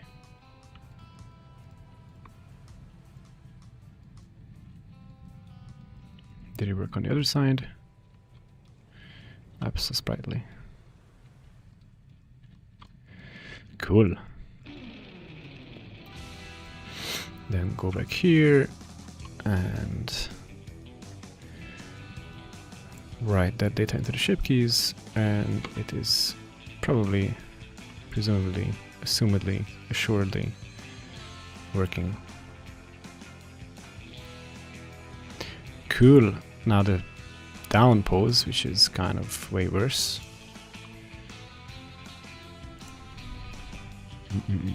Minus 0.005. Boom. Mirror that. Reset them on. Keyframe both of these, and then frame 50 you can recover. Cool. And so we continue, we lower it down. We set the frame to 40, set pose. Add the shape, lower it down .L. Lower it down .R. Steal the friggin' driver from... Wait, what? Right. That's fine. We'll just have to do this a bit differently. So we paste this driver, and we can just... How does this work? We invert the value. But when it's the default, it's 0.5. So that would also be 0.5. What? I think we have to do the same maths as we did before. At least that's the easiest. Minus 0.5 times 2. And then the invert can be there. That gives me 3. What did I just do? Undo. So in the default pose, I assume this is 0.5. Which is like frame 50. Yeah, 0.5. Great. I want it to be 0. And when it's this, I want it to be... Oh, times -2, I guess. That should be fine. There we go. Easy as that. And same thing on the other side. Steal this driver. Paste it here. Edit it. Minus 0.5 times -2. Lovely jubbly. Cool. Save the pose mesh. Select it. Focus it. Zoom in. Sculpt mode. Ugh. This time I don't think we need the masking shenanigans.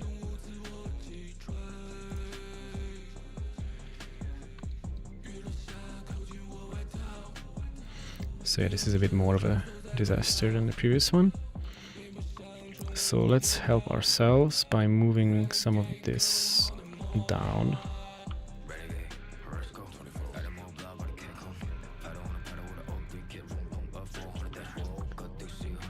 And then smoothing this. I mean, look, this cavity and the sharp wrinkle can definitely be a choice. But it is not my choice. I don't think it looks that good.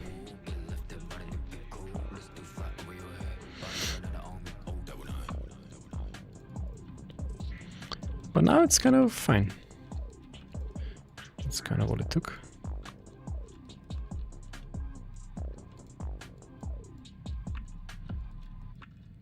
Yeah, if I had bones for the lower area, then I would not have even needed to do this much.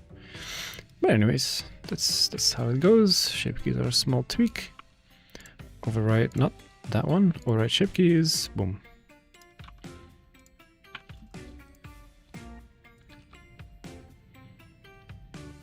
Looks good. It's flashy. Maybe this outer area is a bit, what? Yeah. That is a bit wonky, so let's see if we can tweak that, but now it's part of the sculpt, so it's gonna be kind of a hassle to fix it. So maybe I won't fix it properly, but like half fix it. I don't know.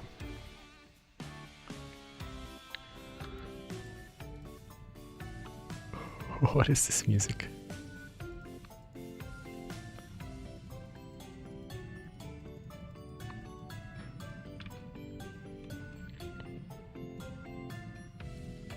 Where are my deform bones at?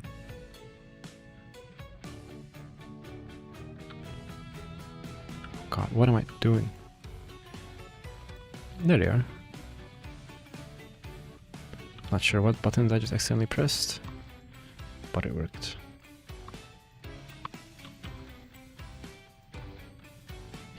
Yeah, it's a bit of a problem with this easy weight pie menu that if you drag too far too quick, it's just gonna assume you want to press whatever your mouse hovering, and sometimes that is not true. So that's something I might have to iron out one day somehow. I don't know how.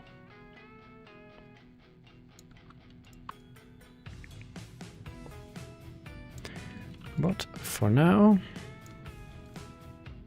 these weights are a little bit nicer. Is this still dragging on the eyelashes? Bro, I specifically removed your influence from the eyelashes. What the hell? How are you so cheeky?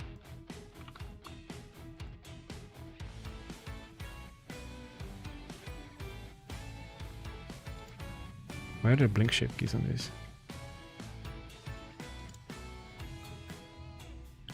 Did I add these? Oh no, these are from production. I forgot to remove them. Whoops. Whoopsie daisy. So clear, empty. Leave it to 2. Perfect.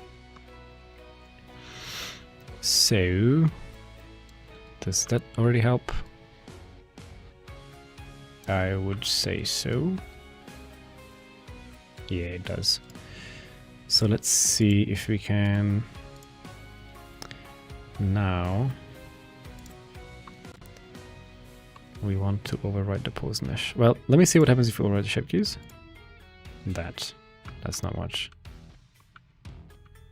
But I want to override the pose mesh. I think the stored mesh. So now if we override the shape keys again, nothing happens. Because we did it the other direction. Let's try the same with this as well. That's what would happen, but if we undo that and do this instead. Cool. And then the blink. I don't want this to be touched, so I just update the shape keys again. Lovely jubbly. Cool. Okay, can we call that done? We have an eyelid rig. We have all of this stuff. We didn't do the eye rings, which I was lamenting the whole time. But we did, so yeah, we also didn't do lips, obviously, because that would take like a whole day or two. But I did show off a bit of this. Which, I mean, yeah, it's kind of the same as it used to be for snow. Not much has changed there, but neither has much changed for the lip action setup. It's just more of what I did for the eyelids, like a lot more. Okay, so, well, let me read some chat, but then I'm pretty sure I'm gonna call it after that. Are you using regular bone for the eye? That means it will not generate sticky eyelids on its own, right? Yes, that's correct. I didn't go for the sticky eyelid setup for this character. We don't really use it in production. I do like it though. And that's like the most surprisingly stable part of CloudRig because the code is a bit messy, but it always worked. You can press minus while hovering to invert the value. Yeah, I know that. I've been doing that. So much undocumented with value boxes. I will be using that. Wait, what do you mean? You mean this stuff? This is documented. This is in the EasyWeight add-on. It has a documentation page for this spy menu specifically.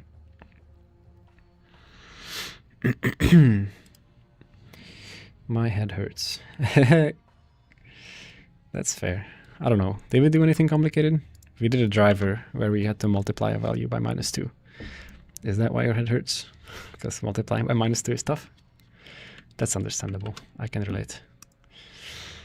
Okay, we found some issues today.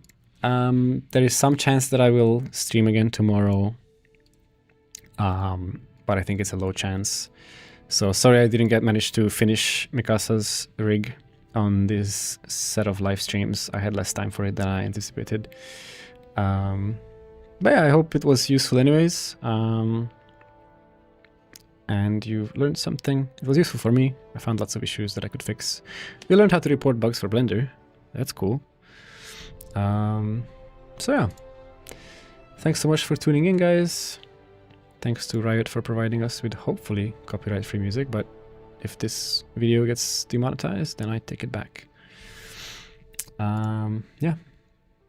Have a nice day, and